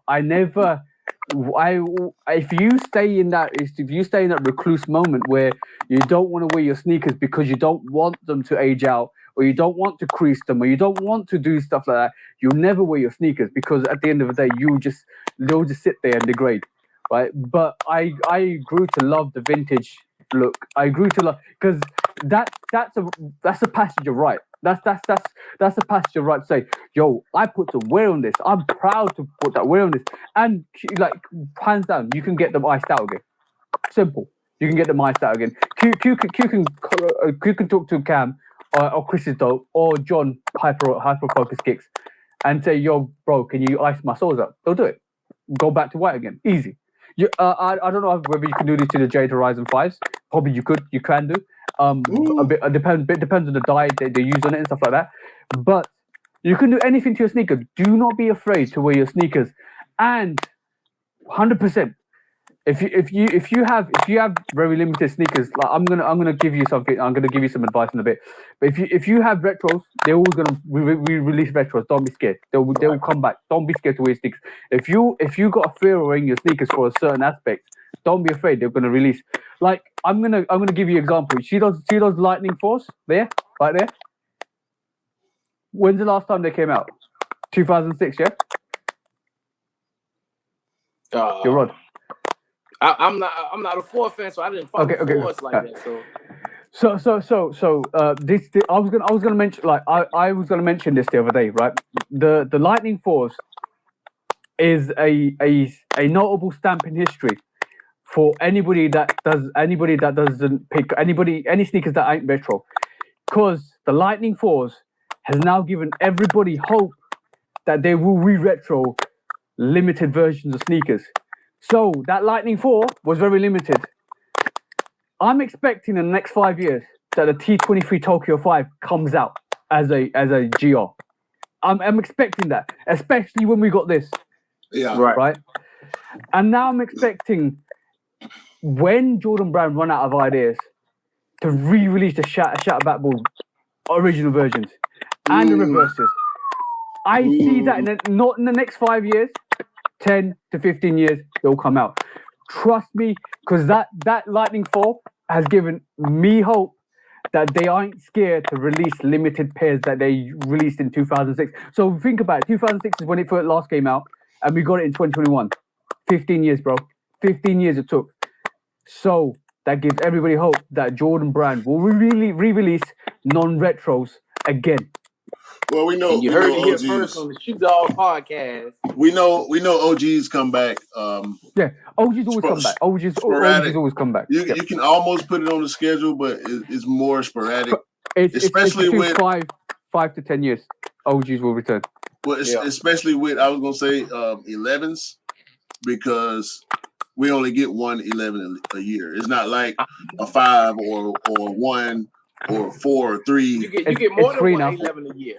It's more than 1 11. It's really one. It's 1s, 3s, 4s, and 5s. We know we'll get 3 or 4 at least pairs per year. 1s probably will get, if you want to count mids and lows, we're gonna get 100 pairs of 1s every year. But certain silhouettes, and we can say 2. I'll go 2 with 11s because recently we've been getting a women's exclusive colorway and a full family size run color, and adapt as well, because adapt, if you want to count that as a 11. Nah, I don't. It holds the name, but I don't think it will ever hold the relevance. No. Maybe over time, as we get more colorways and we get better colorways that the community gravitates towards. Because I think that's a divisive shoe because it's an adapt. I didn't hate either colorway. I appreciated the shoe for what it is, putting the adapt technology in a legendary silhouette. I think a lot of people wanted to see that. I was happy to see it. I did try for the first pair. I didn't try for the second pair. I just I wasn't cool with that mock UNC colorway. Like that just didn't hit for me, and it made news, but it wasn't as big as the first colorway. Even though a lot of people don't like the first colorway either. Or the all white 11. White with the black and orange. Yeah, I like that colorway. It kind of reminded me of that Crimson Tint one, the Hyper Crimson Tint one. But 11s, bro, they so few and far between, and everybody love them so much. And thankfully, they're starting to put out more and more pairs every release, so more people can get their hands on them for retail. But that's one shoe, and I only got 2 high 11s. I got the bread and I got the cool gray. Like, I ain't worn my cool grays yet. I done wore my breads a handful of times in 2 years. But that cool gray is probably it's gonna come out.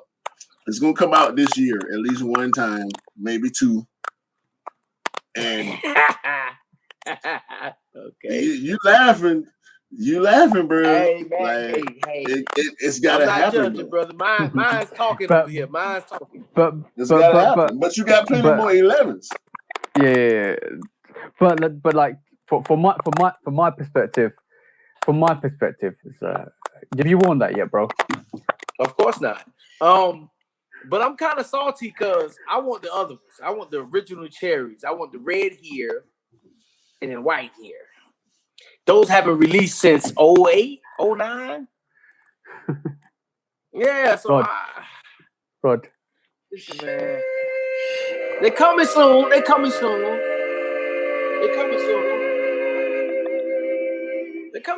man. They're gonna get worn soon. You're getting this red. You're getting this red sneaker, bro. But like from my perspective, like I don't know what it is with me and making predictions and them coming true. I don't know, like literally. Yeah, I do put myself out there and say some crazy things, and they come true. So I'm like, all right, cool, shit. Don't quote me on that. Don't quote me on that. No. All quotes. We're taking all quotes. I think Nike is listening to us. Nike is listening. No, Nike don't listen to us, bro. Nike don't listen to us. Like, I said to Scott last year, and I put it on my stories last year in November, December time, and I said, yo, the Chicago's released in 2023 because I think that Jordan 1's dead. Right, or it's dying after the Travis Scott Fragment 1, and lo and behold, this fall time we might get a retro version or reimagination version of the Chicago's, which I think might be patent breads, the patent Chicago's. Man, please, no. Yo, no. They put the reimagination on that bread, bro. No, we don't need no more patent, bro. We can't. One patent per year, bro. One patent per year. It's not one patent per year, bro. Patent Chicago. No, we got patent breads this year. Yeah, you know what I think they should do with the ones last though? year, bro. I think they should have patent in the shoe, meaning like do the swoosh patent and leave the rest left. That'll be interesting.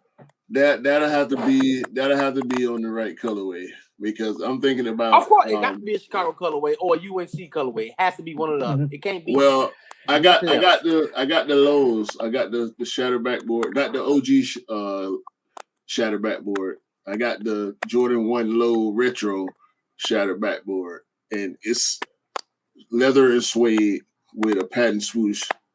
I think they have to do more than just a swoosh to pull off that patent. You know what I mean? That's a good idea, though. Maybe the toe. The patent toe. They can do something with a patent toe. Leave everything else left. That'll be interesting. Well, we're giving ideas to Nike, bro. We're giving ideas to but my like I was gonna go into Nike today. I'm like, okay, cool, bro. Let's talk about some real shit, right? So I'm really, I don't know from you guys' perspective, but I'm really let down by the execution that Nike's done. Like I thought the 35th anniversary would have been a bit more special for the Air Max ones or the Air Maxes just in general. Like I said in the morning. Hold on. I said in the morning, like literally, what would be amazing would be if they released a sneaker like I took the example of Yeezy Day from last year, and then they release a sneaker every hour, bang, bang, bang, bang, and that wasn't even any anniversary, and Yeezy brought it hard, bro. And I'm talking about maybe they release up to 20 silhouettes, right, on Yeezy Day. So I'm like, yo, 35 years, bros. 35 years, Nike. That's a big logistics hurdle for Nike to jump over. Bro. I don't think they're willing to invest into the amount of work that it would take to pull that off. But Yeezy did it. That's a logistics nightmare, bro. Yeezy has Adidas by the balls. All right. Yeezy is what drives Adidas, right?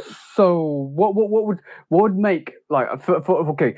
So the 35th anniversary this year, we've got the concepts, which I think the concepts are probably one of the best gifts to the 35th year. I think the heavies, mellows, far outs, great pairs, great execution, great materials, great productions. I've seen them in hand. I love them. I love them a lot. I think they're amazing sneakers. But that's it. 35 years, and bro, the Air 21 Clawfields. No. Remember that's 35 years as well. No, nothing under the radar. Dropped it 2 days before. No. There you go. So that shoe is not a priority. I know it's not. I know it's not. It won't be. That silhouette, even in any of the trainers, any of the old school, we getting the flight the Zoom Flight 95s this year. Nobody's really talking about it. People are talking about it, and the shoe has started to release around the world, but that shoe will go to shelf. It maybe it'll release on sneakers 4 months after or 2 months after everybody already got it in store and had it on raffles. We've seen that happen with the Griffey. Me and Rod got the Griffies last year, like January the 3rd, going to Jimmy Jazz. They sitting on the shelf. No advertisement. the sneaker media will talk about it, but the brands are not going to talk about it. And it wasn't until 2 months later that we saw that Griffey release on Nike. Right. But it's amazing. It's great because look, I'm not joking. I can walk into a shop and I picked up my Air Trainer Dark Smoke Greys. I picked up the Air Trainer LGs, which is great because basically it means I can go in, look at the sneaker, look at how it looks like, pick it up. That's how it's supposed to be.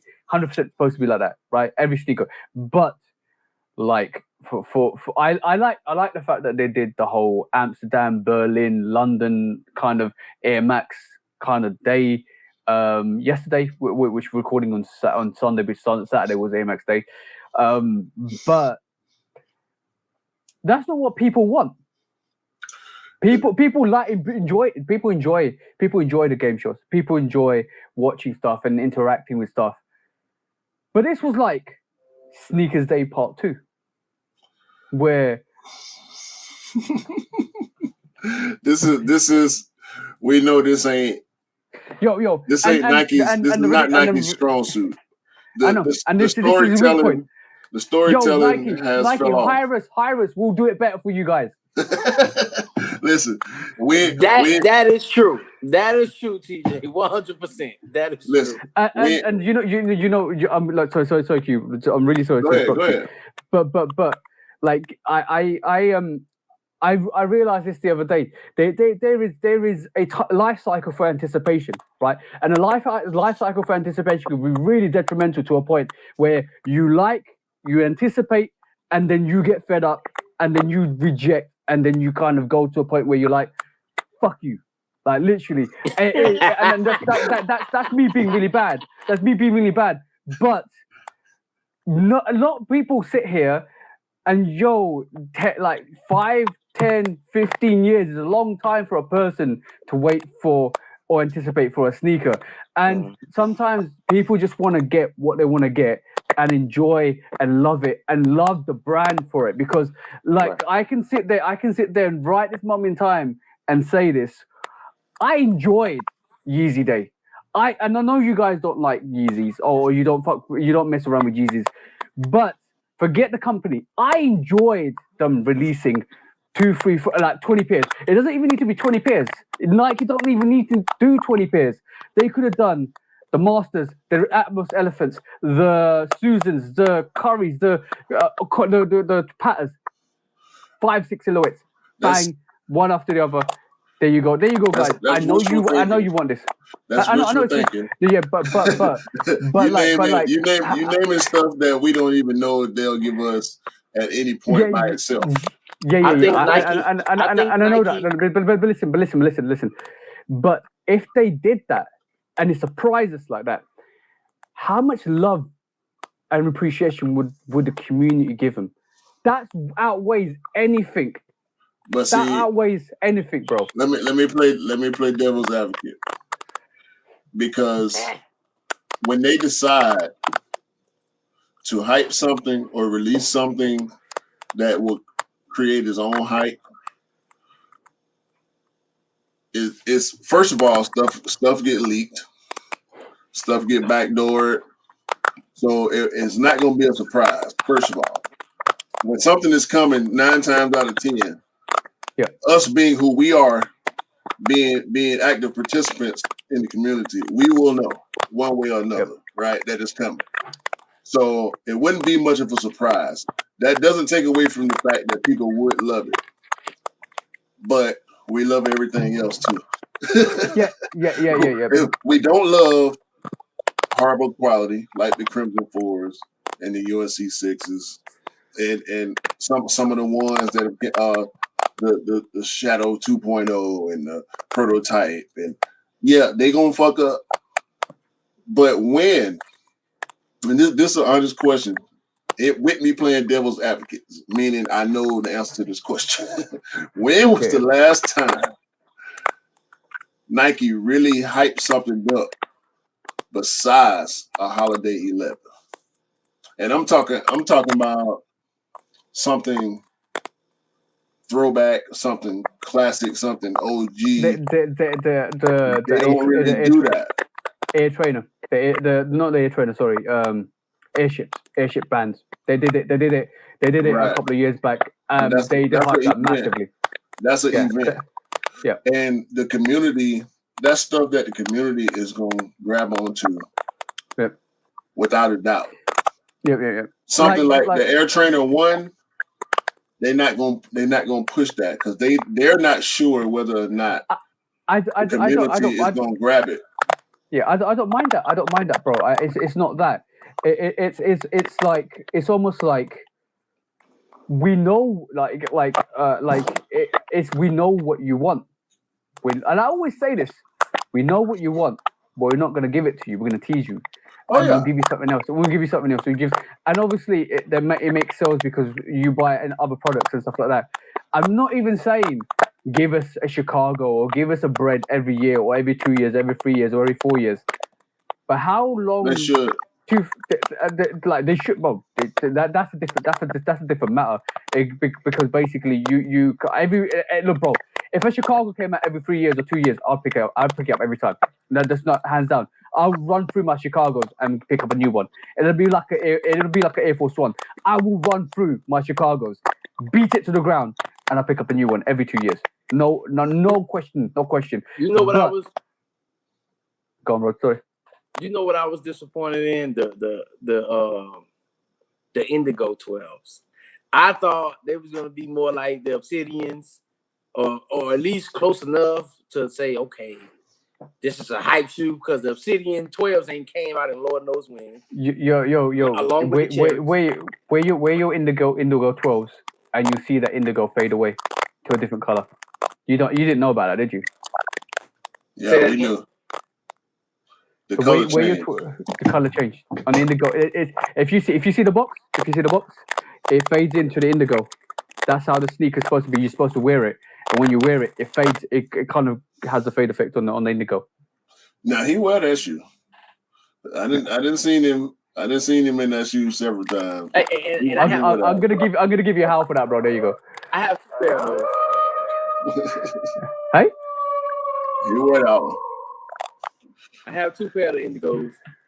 Yeah, they're supposed to wear away. They're supposed to wear away. But like I think at this moment, like this is where I think Nike has a disconnect with the sneaker heads, not the casual sneaker wearer, but the sneaker heads, because even though they say they listen to us, unfortunately, right this moment in time, we're talking about a Chicago Jordan 1, and we don't have no faith in Nike, and everybody thinks they're gonna mess it up.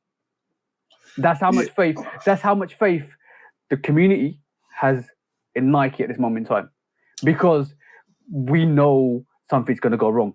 We're anticipating that because we have no faith in them. Well, we saw it. We saw it happen with the patent breads. We saw it happen with the Fire Red 4s. We saw it happen with Carmine 6. Like every time it's an OG, we don't see it as much with the holiday releases, but we still see it as far as the 11 highs go. We saw it with the Cool Grays. Cool Grays released for 2-3 months long, late shipments and all that kind of stuff. With COVID changing the climate the way it did, I think when we get those big releases, you should expect problems. And I'm not here and really bashing Nike. I just want to love Nike. I just want to sit here. They give you enough fuel to stay in love with them like that. They'll give us something that we like. They'll give us something that we want every now and then. We get a lot of stuff that we like. I know I do. And you know what it reminds me of? Like, think of it this way. There's the house on the hill, right? There's a house on the hill, which is Nike. And there's all these breadcrumbs leading to it. And however much you pick up these breadcrumbs, you never can get to the house. See what I'm saying? You're like, yo, come on, bro. Like, I want to get there. I want that Mecca. I want to be there with you guys. I want to love your house, but you're just giving us crumbs. Like, come on, man. Seriously. Like, I'm so.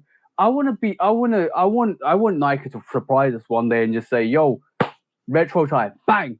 And they release like 3 or 4 retros in a day. Like imagine if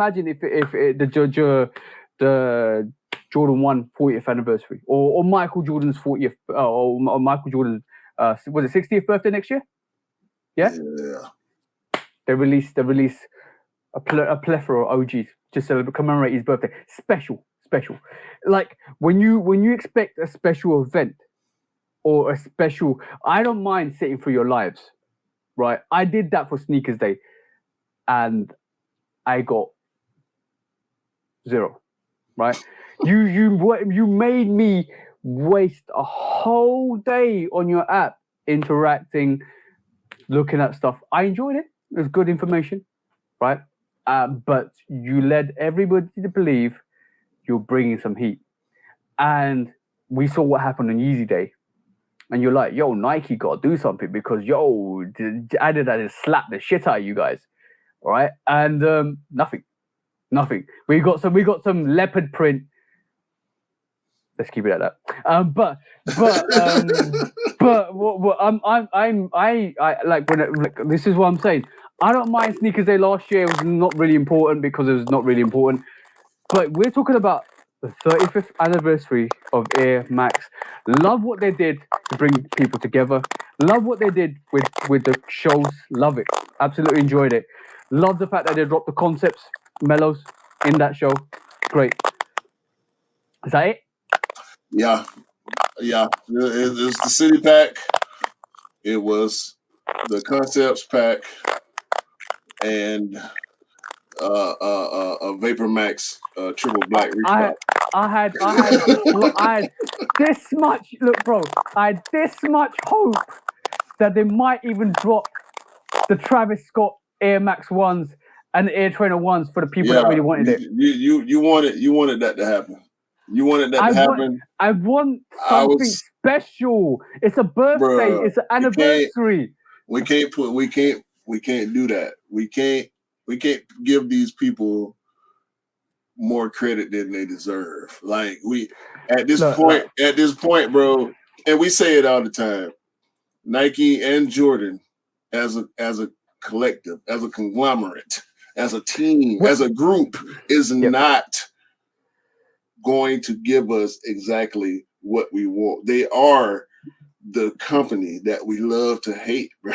Yeah, and this is where I think they have a disconnect, because we all say that Nike is a company we love to hate. We love their products, we hate the business, right? And a lot. It's not only us saying it; it's a lot of people in the community saying that, because we really, and we sit here. And I know your intro, bro, is chicks over stripes.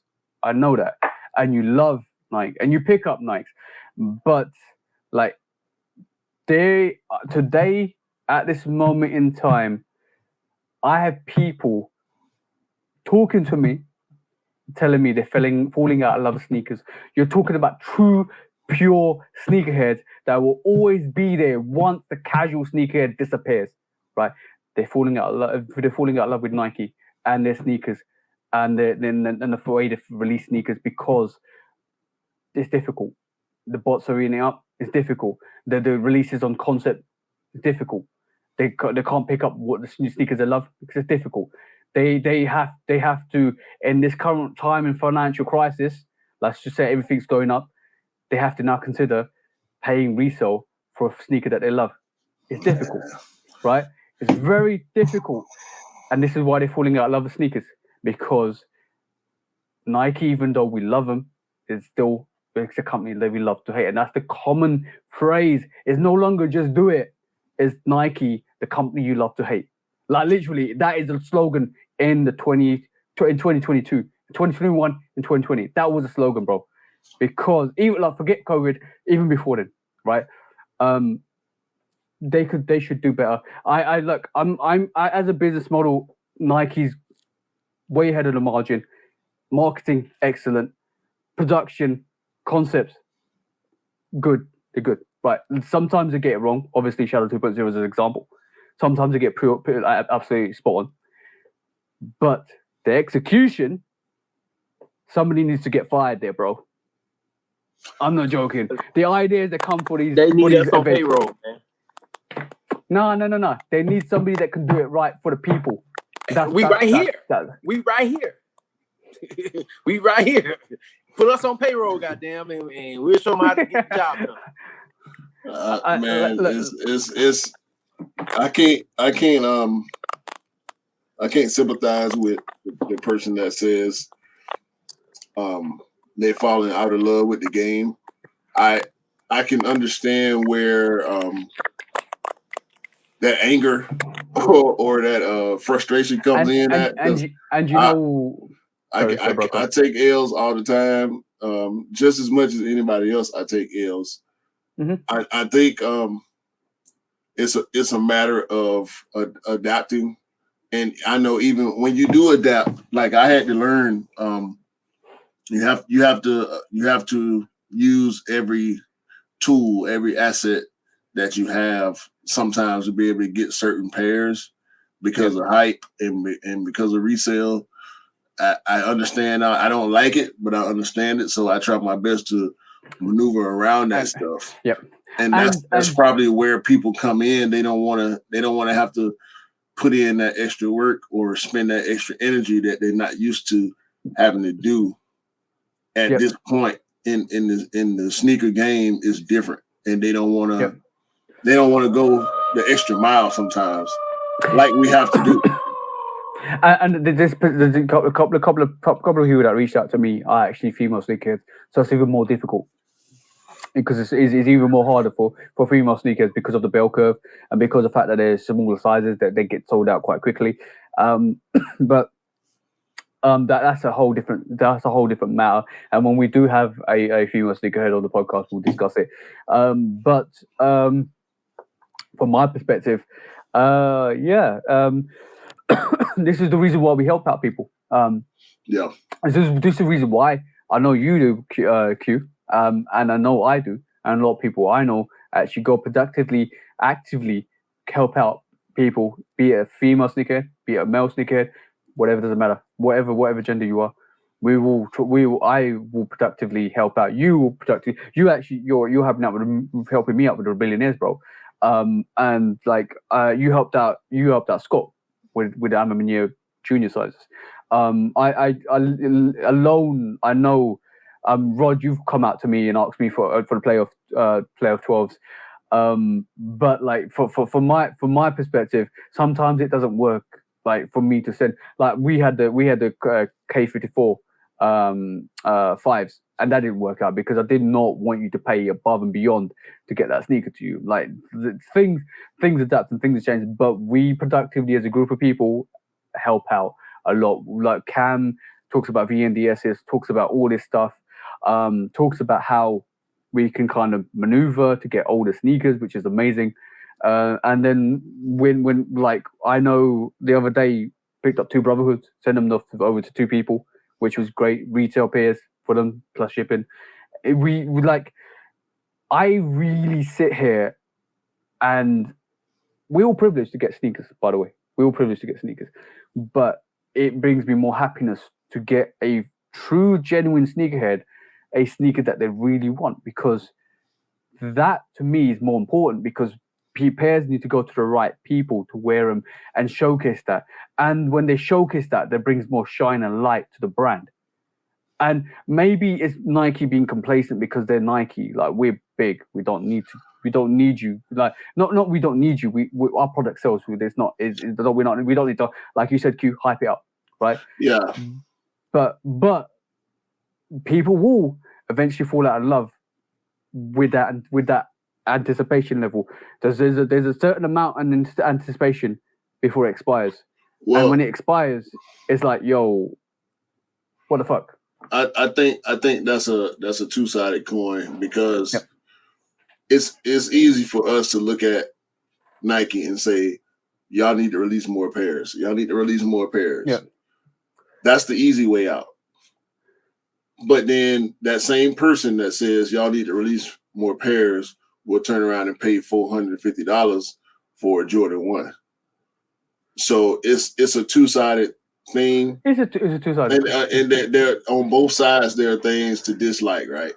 When we talk about resale and botting, and we talk about the brand, Nike is looking at it like we are making our like you just said, we making our money, and the community is suffering. The community's suffering doesn't necessarily mean that they're doing anything wrong for saying we're making our money. They're making the same amount of shoes that they would normally make before the culture was at the point that it is, right? As far as reselling, and in a way, because with us assisting people, right?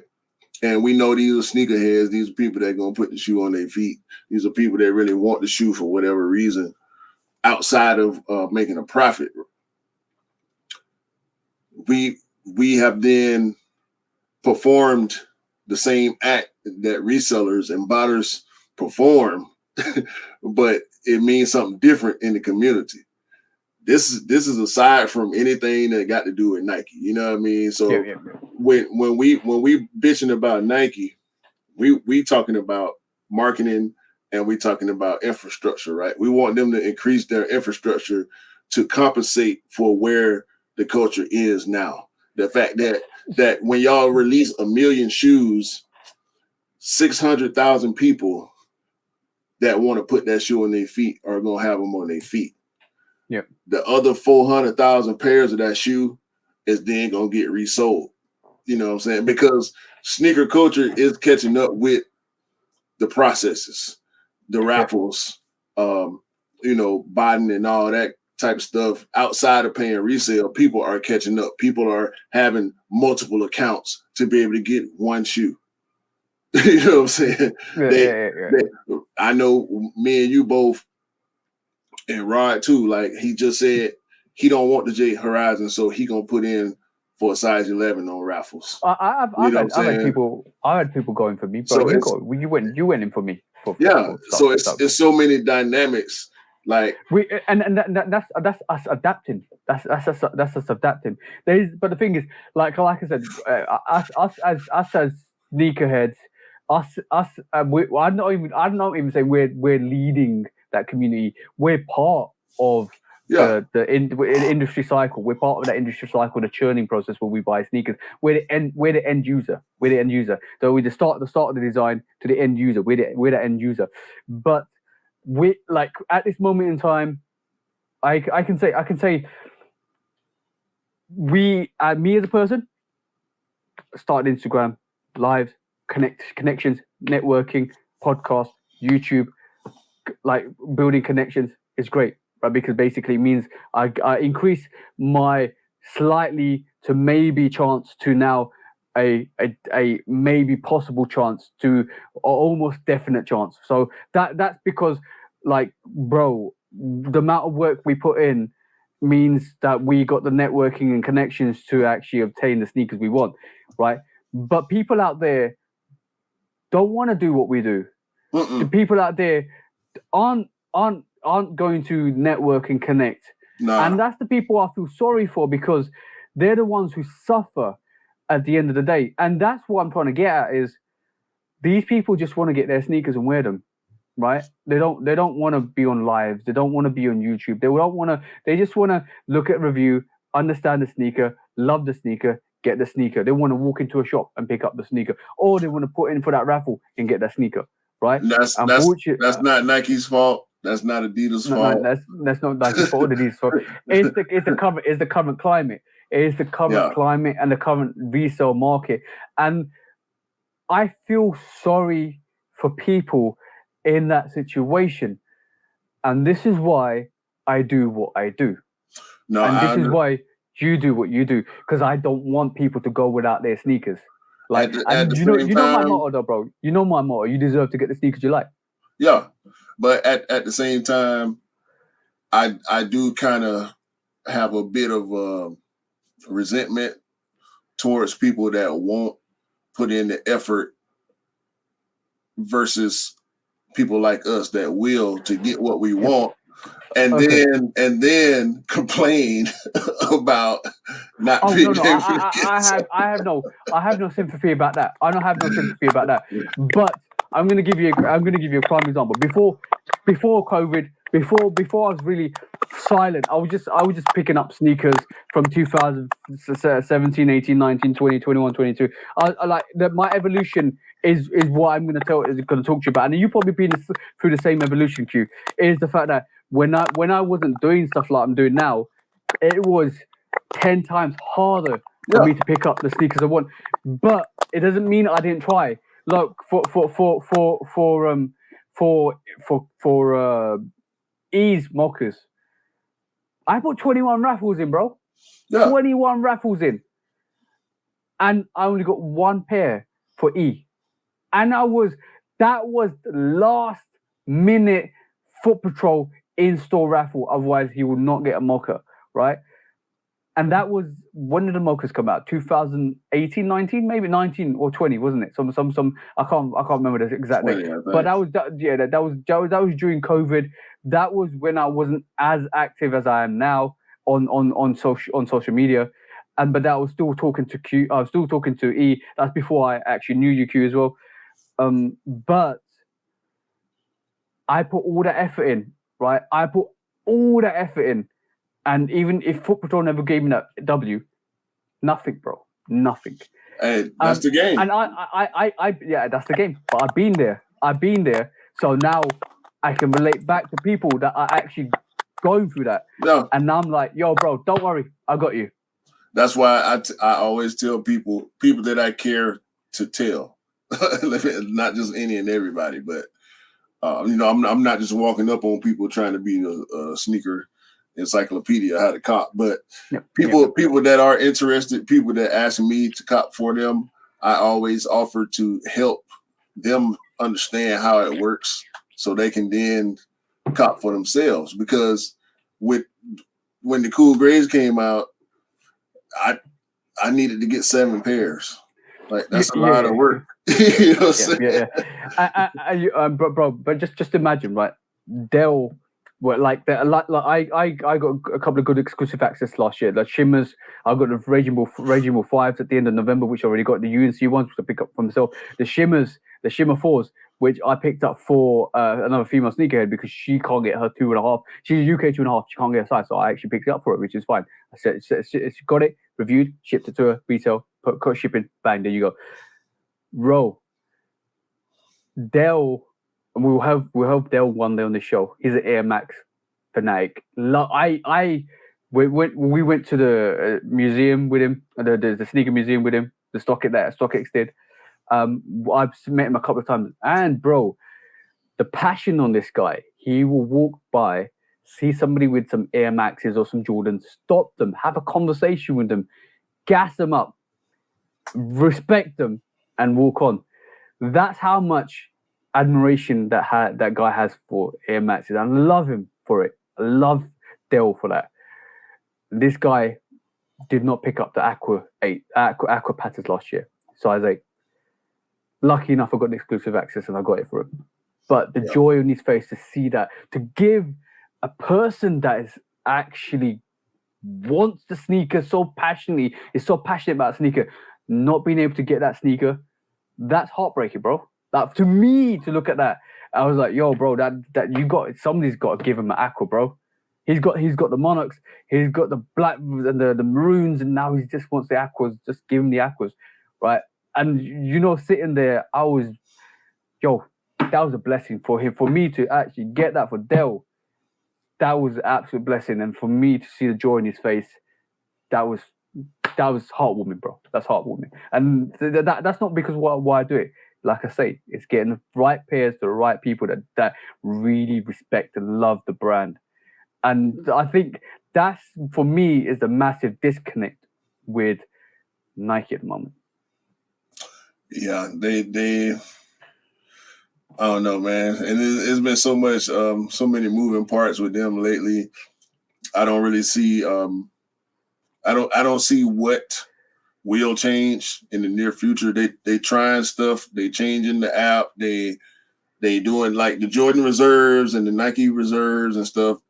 I think that they've been good. I think changing the sneaker pass. I think direct to customer might change. I know they. There's only going to be so much of that though. Yeah.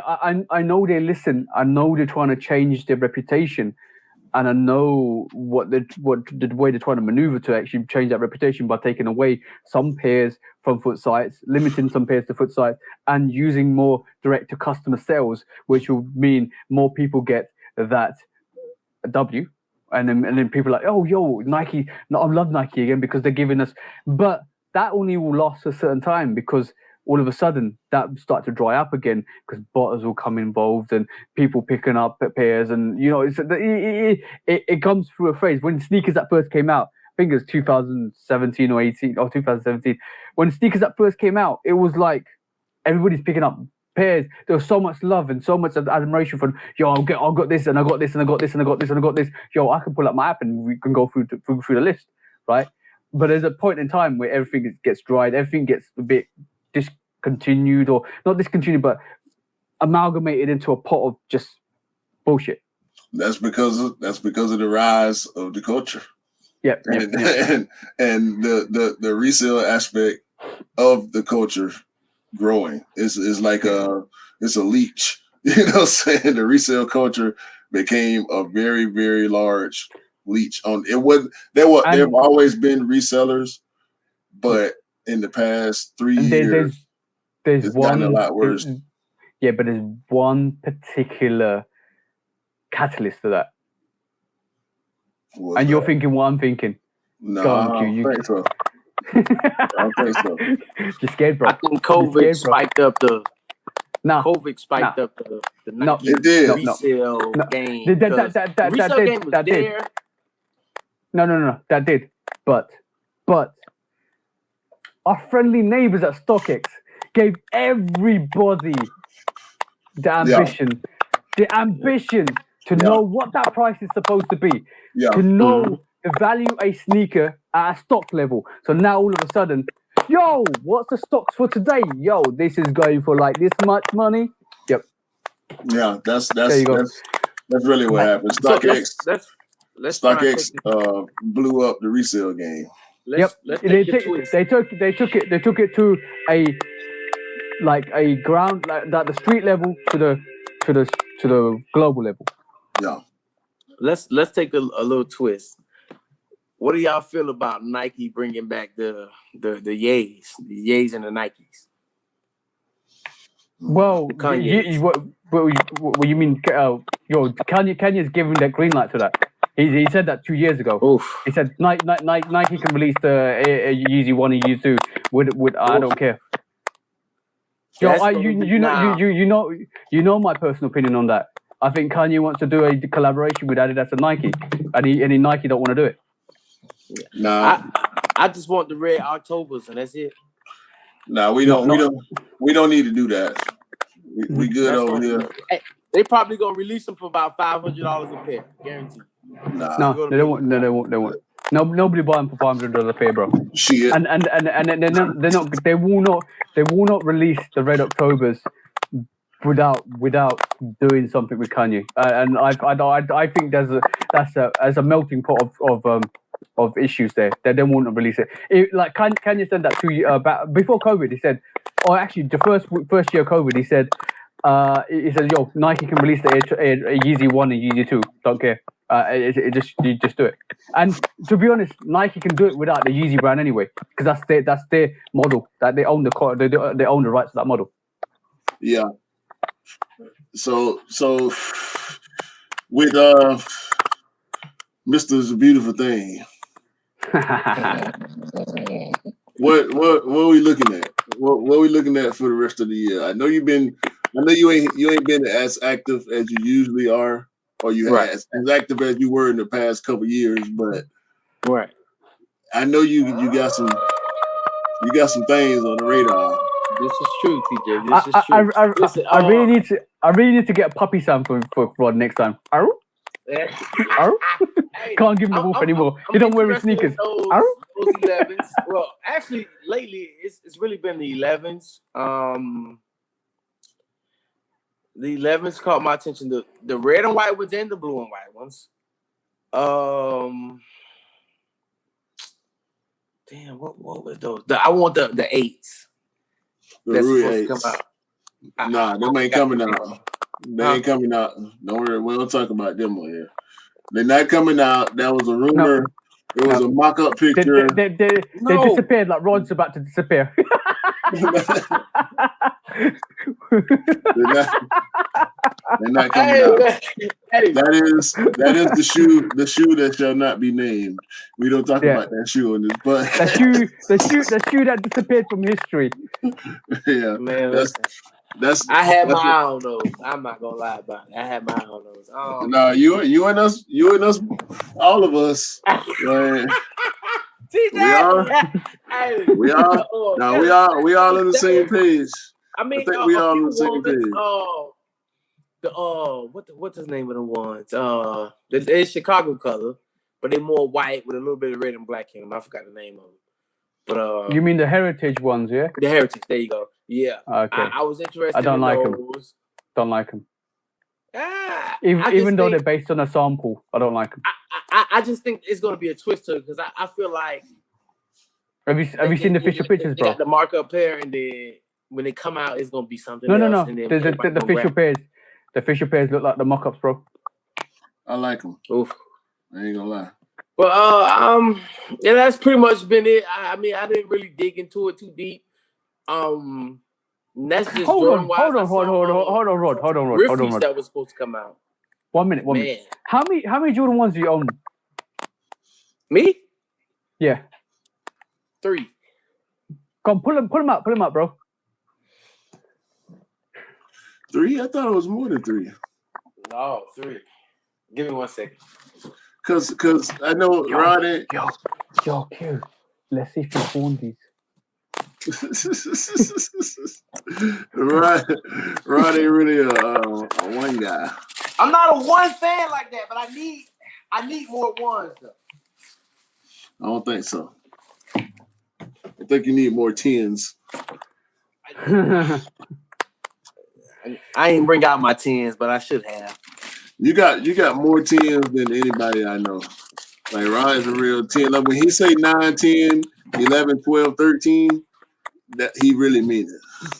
Like he got more 10s. I don't he got more 10s like than 9s than anybody I know. I think he likes baseball rather than NBA. I got more 10s and 12s than probably I got more 10s than 12s than most people have. So yeah, that's a fact. Okay, smoke great. Oh, bro, you still got the lace box. Oh my god. Yeah, they haven't been worn, TJ. I'm sorry. Don't judge me. But see, ones you can get away with that. Yeah, you can get away with that. I'll give you that. I'll excuse you for just take the lace lock off, bro. You're not even taking the lace bag off those, bro. Like, nope, I haven't. Sorry. And last but not least, the rebellions. Have you got the lace box on that as well? Oh, okay, cool. I'll give you that. They just come out. And I know how you got them because Q actually told you to come to the shop. Interesting story how I got these. I'm going to tell you how I got them. So, Q called me. It was probably about 9:45, 10 o'clock in the morning. Bruh, get your ass to the store. I'm over here at such and such. I'm like, what's coming out? I'm like, I know something coming out. Matter of fact, this is the same day the De La Souls came out. I know the fact that you didn't know what the rebellion is were either, bro. Right. So, well, I seen them, but I didn't know that they was coming out the same day as De La Souls. So, rebellion. Like,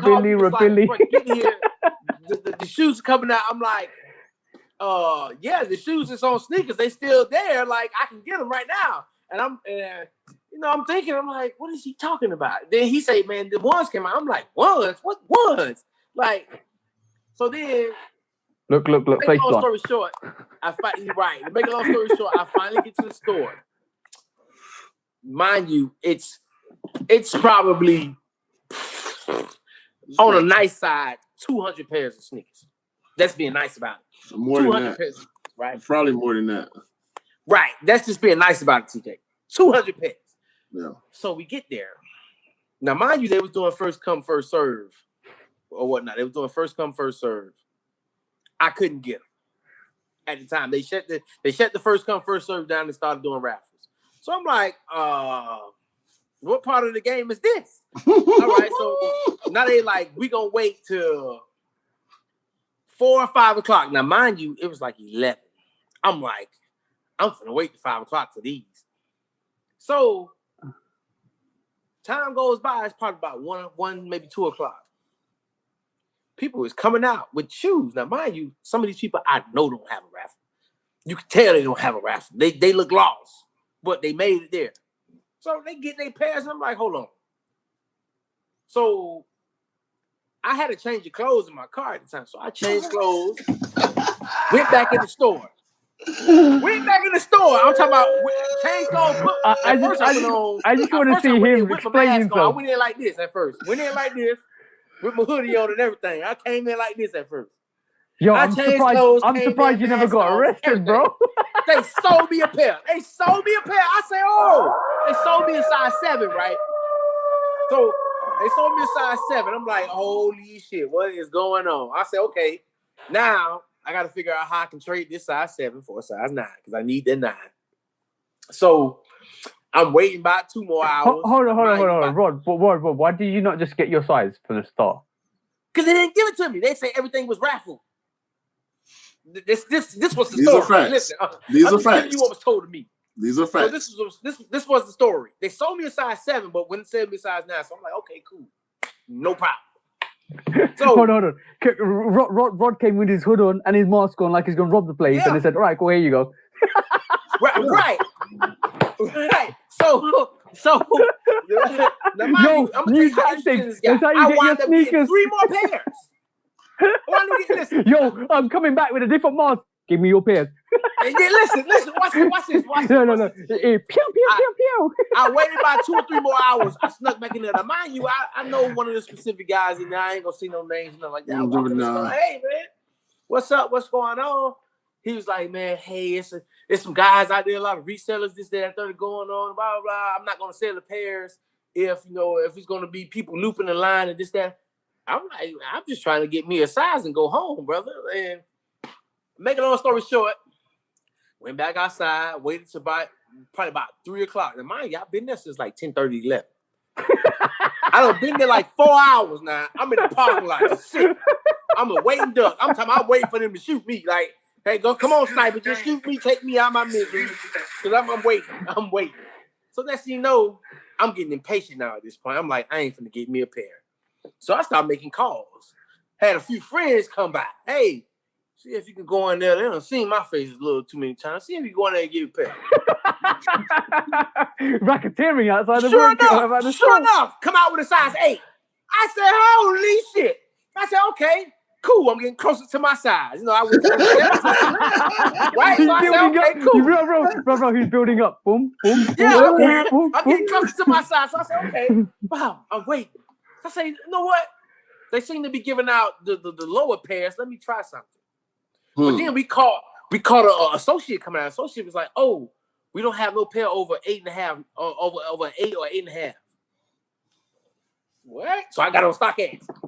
Look, StockX got a size 6.5 going for about 300. Oh, let me go back in there.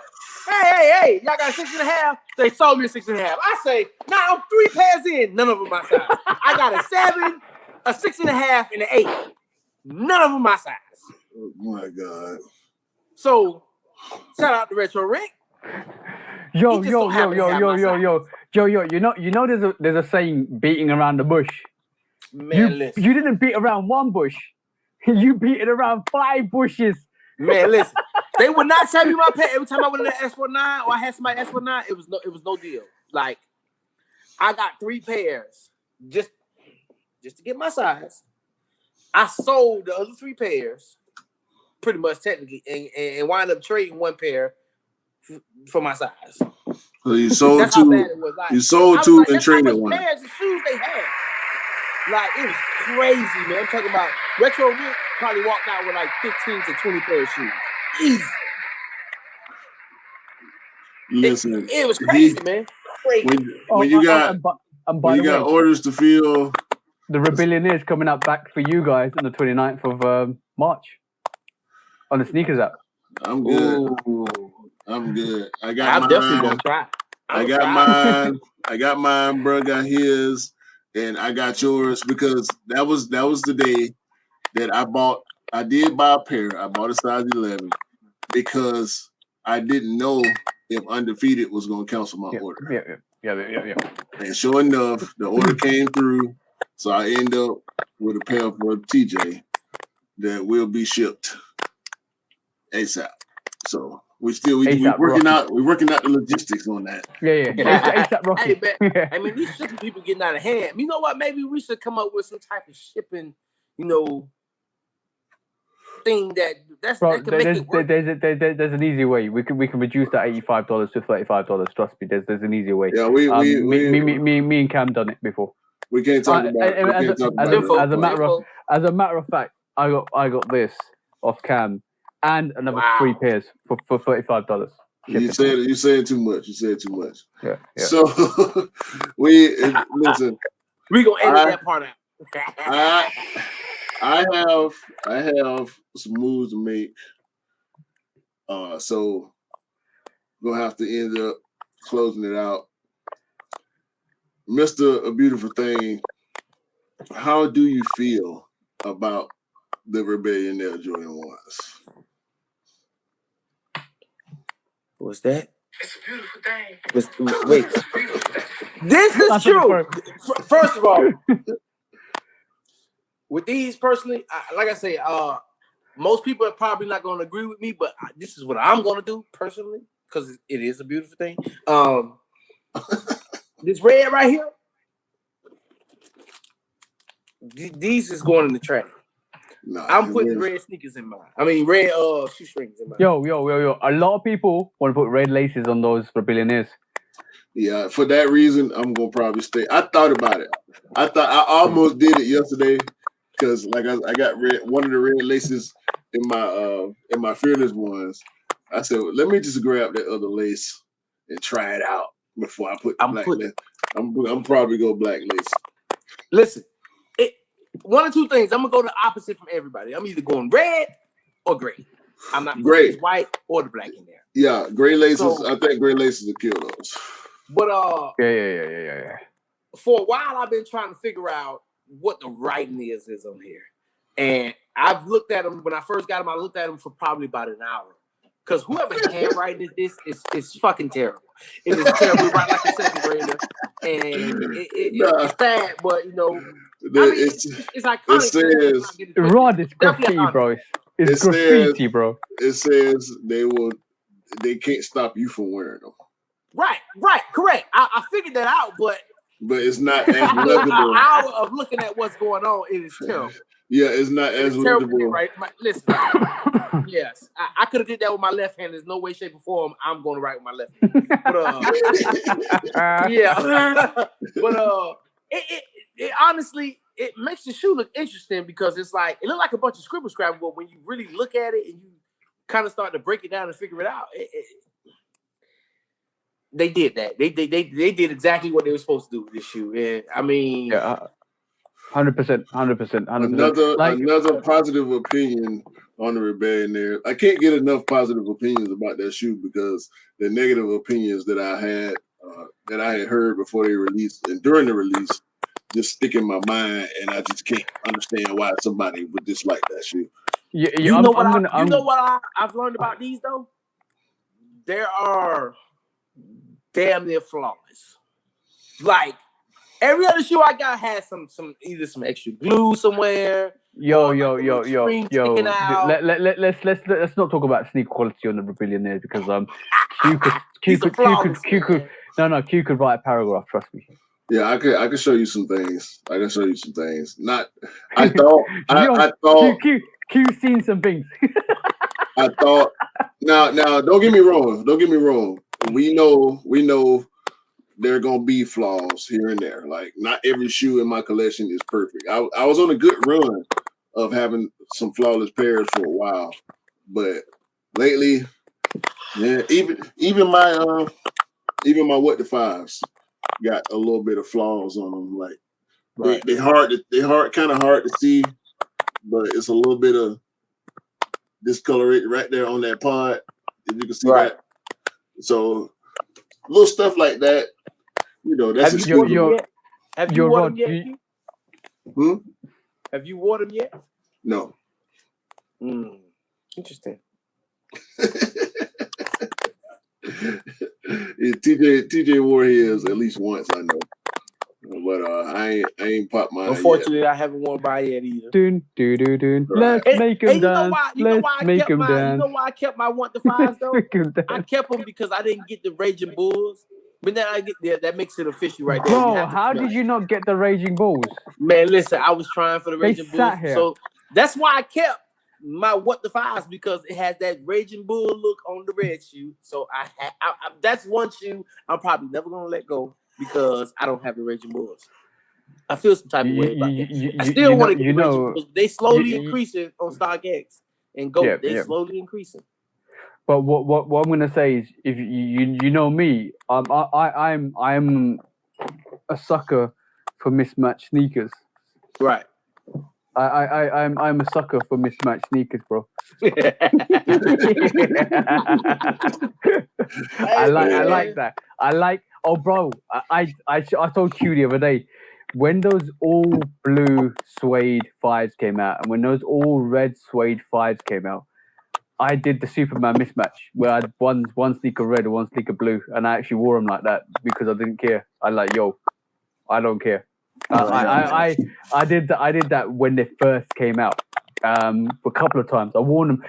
You know, wearing that all blue pair, amazing. Wearing that all red pair, amazing. Taking the next step or level up, wearing both of them at the same time, bro. That's different levels. That's different levels. This is why I have a massive appreciation for mismatched sneakers. I can pull it off. I will wear it and pull it off because I don't give a F about what people say. Don't care. Right. Because one life, one chance, no regrets. Simple. Yeah. So, like I said, I gotta go. We'll be here all day, man. We definitely gotta get Rod back on the podcast. We're gonna work on with better audio. When you get your headphones, because I know you're gonna get some more headphones. So that ain't no question. We might get live undressing. Hey, who knows? Stick around for part 2. Part 2 of the making. We might. Hey, but King, we know King. Rod ain't going nowhere. No. He opened up my eyes to something new about the amount of money I spend on these shoes and just to leave them in the closet. And it's about being cost. It's being about cost effective. It's very definitely being about cost effective. We can also talk plug talk with Rod because we ain't got time to get into it today, but Rod can talk that plug talk too. So we got a lot more stuff that's rattling around in his head from his history, and we really didn't even talk about his history, which is really is a crazy thing in itself. So we definitely definitely this is part. This is part definitely 2 part 1. Soon. Part 2 comes soon. Oh, by the way. We didn't even cover half the subjects we were supposed to cover today. We still have the Bernie Sanders attacking Nike. That's something we'll mention next week. We definitely have all the sneakers that you want to look through for holiday season. We'll look through next week. There's so much coming up, in terms of just content. We talk about the new trophy room opening in Florida. Was it Florida that they opened? Oh yeah, Orlando. The trophy room. Orlando, Florida. We'll talk about that and the stigma that still surrounds Marcus Jordan. We'll talk about that next week. And one thing is for sure in life, right? Stigma will stick like shit, and it will stick with you until you prove yourself again. And unfortunately, that is very hard to wipe off. So do the right thing in life. Do the right thing as a brand. Do the right thing as a person. And do the right thing for everybody around you. Because at the end of the day, you don't want to be known as that shit in the mud. Yeah. For sure that, man. So look, it can ride. What you got to say to the people, man? Yeah, go on, Rod. It's a beautiful thing. It's a beautiful day. Shout out to Shoot Dog Podcast for having me on the show today. You know, shout out to Q, shout out to CJ. Follow them on YouTube. You know, Love is Custom, 808, ATL. You know, and follow us on Instagram. Same way. Yeah. By the way, go and follow King Rod. There he is down there. King Rod. If you know him on Instagram, go follow him. He's a bro. I know. We like to take the banter. It's basically, it's not really bullying or anything like that. It's banter because we have love and appreciation for each other, and we can just a little bit dig below the surface to hit the nerves. You see what I'm saying? But it's all for love and shits and giggles. You know what I'm saying? So like basically, it's all fun. It's all fun. Yeah, man. So we're gonna get up out of here, man. Sorry. And Rod, remember, don't turn up at Q's house with those sneakers he don't have, because that door is gonna get slammed firmly in your face. Right. He ain't gonna open the door. Yo, I can imagine this. One day, Rod is gonna come in with sneakers on his feet, sneakers on his hands, sneakers around his neck, sneakers on his head, and he was like, "Yo, let me in." No. Hey, he ain't gonna open the door. No, and you know what he's gonna say?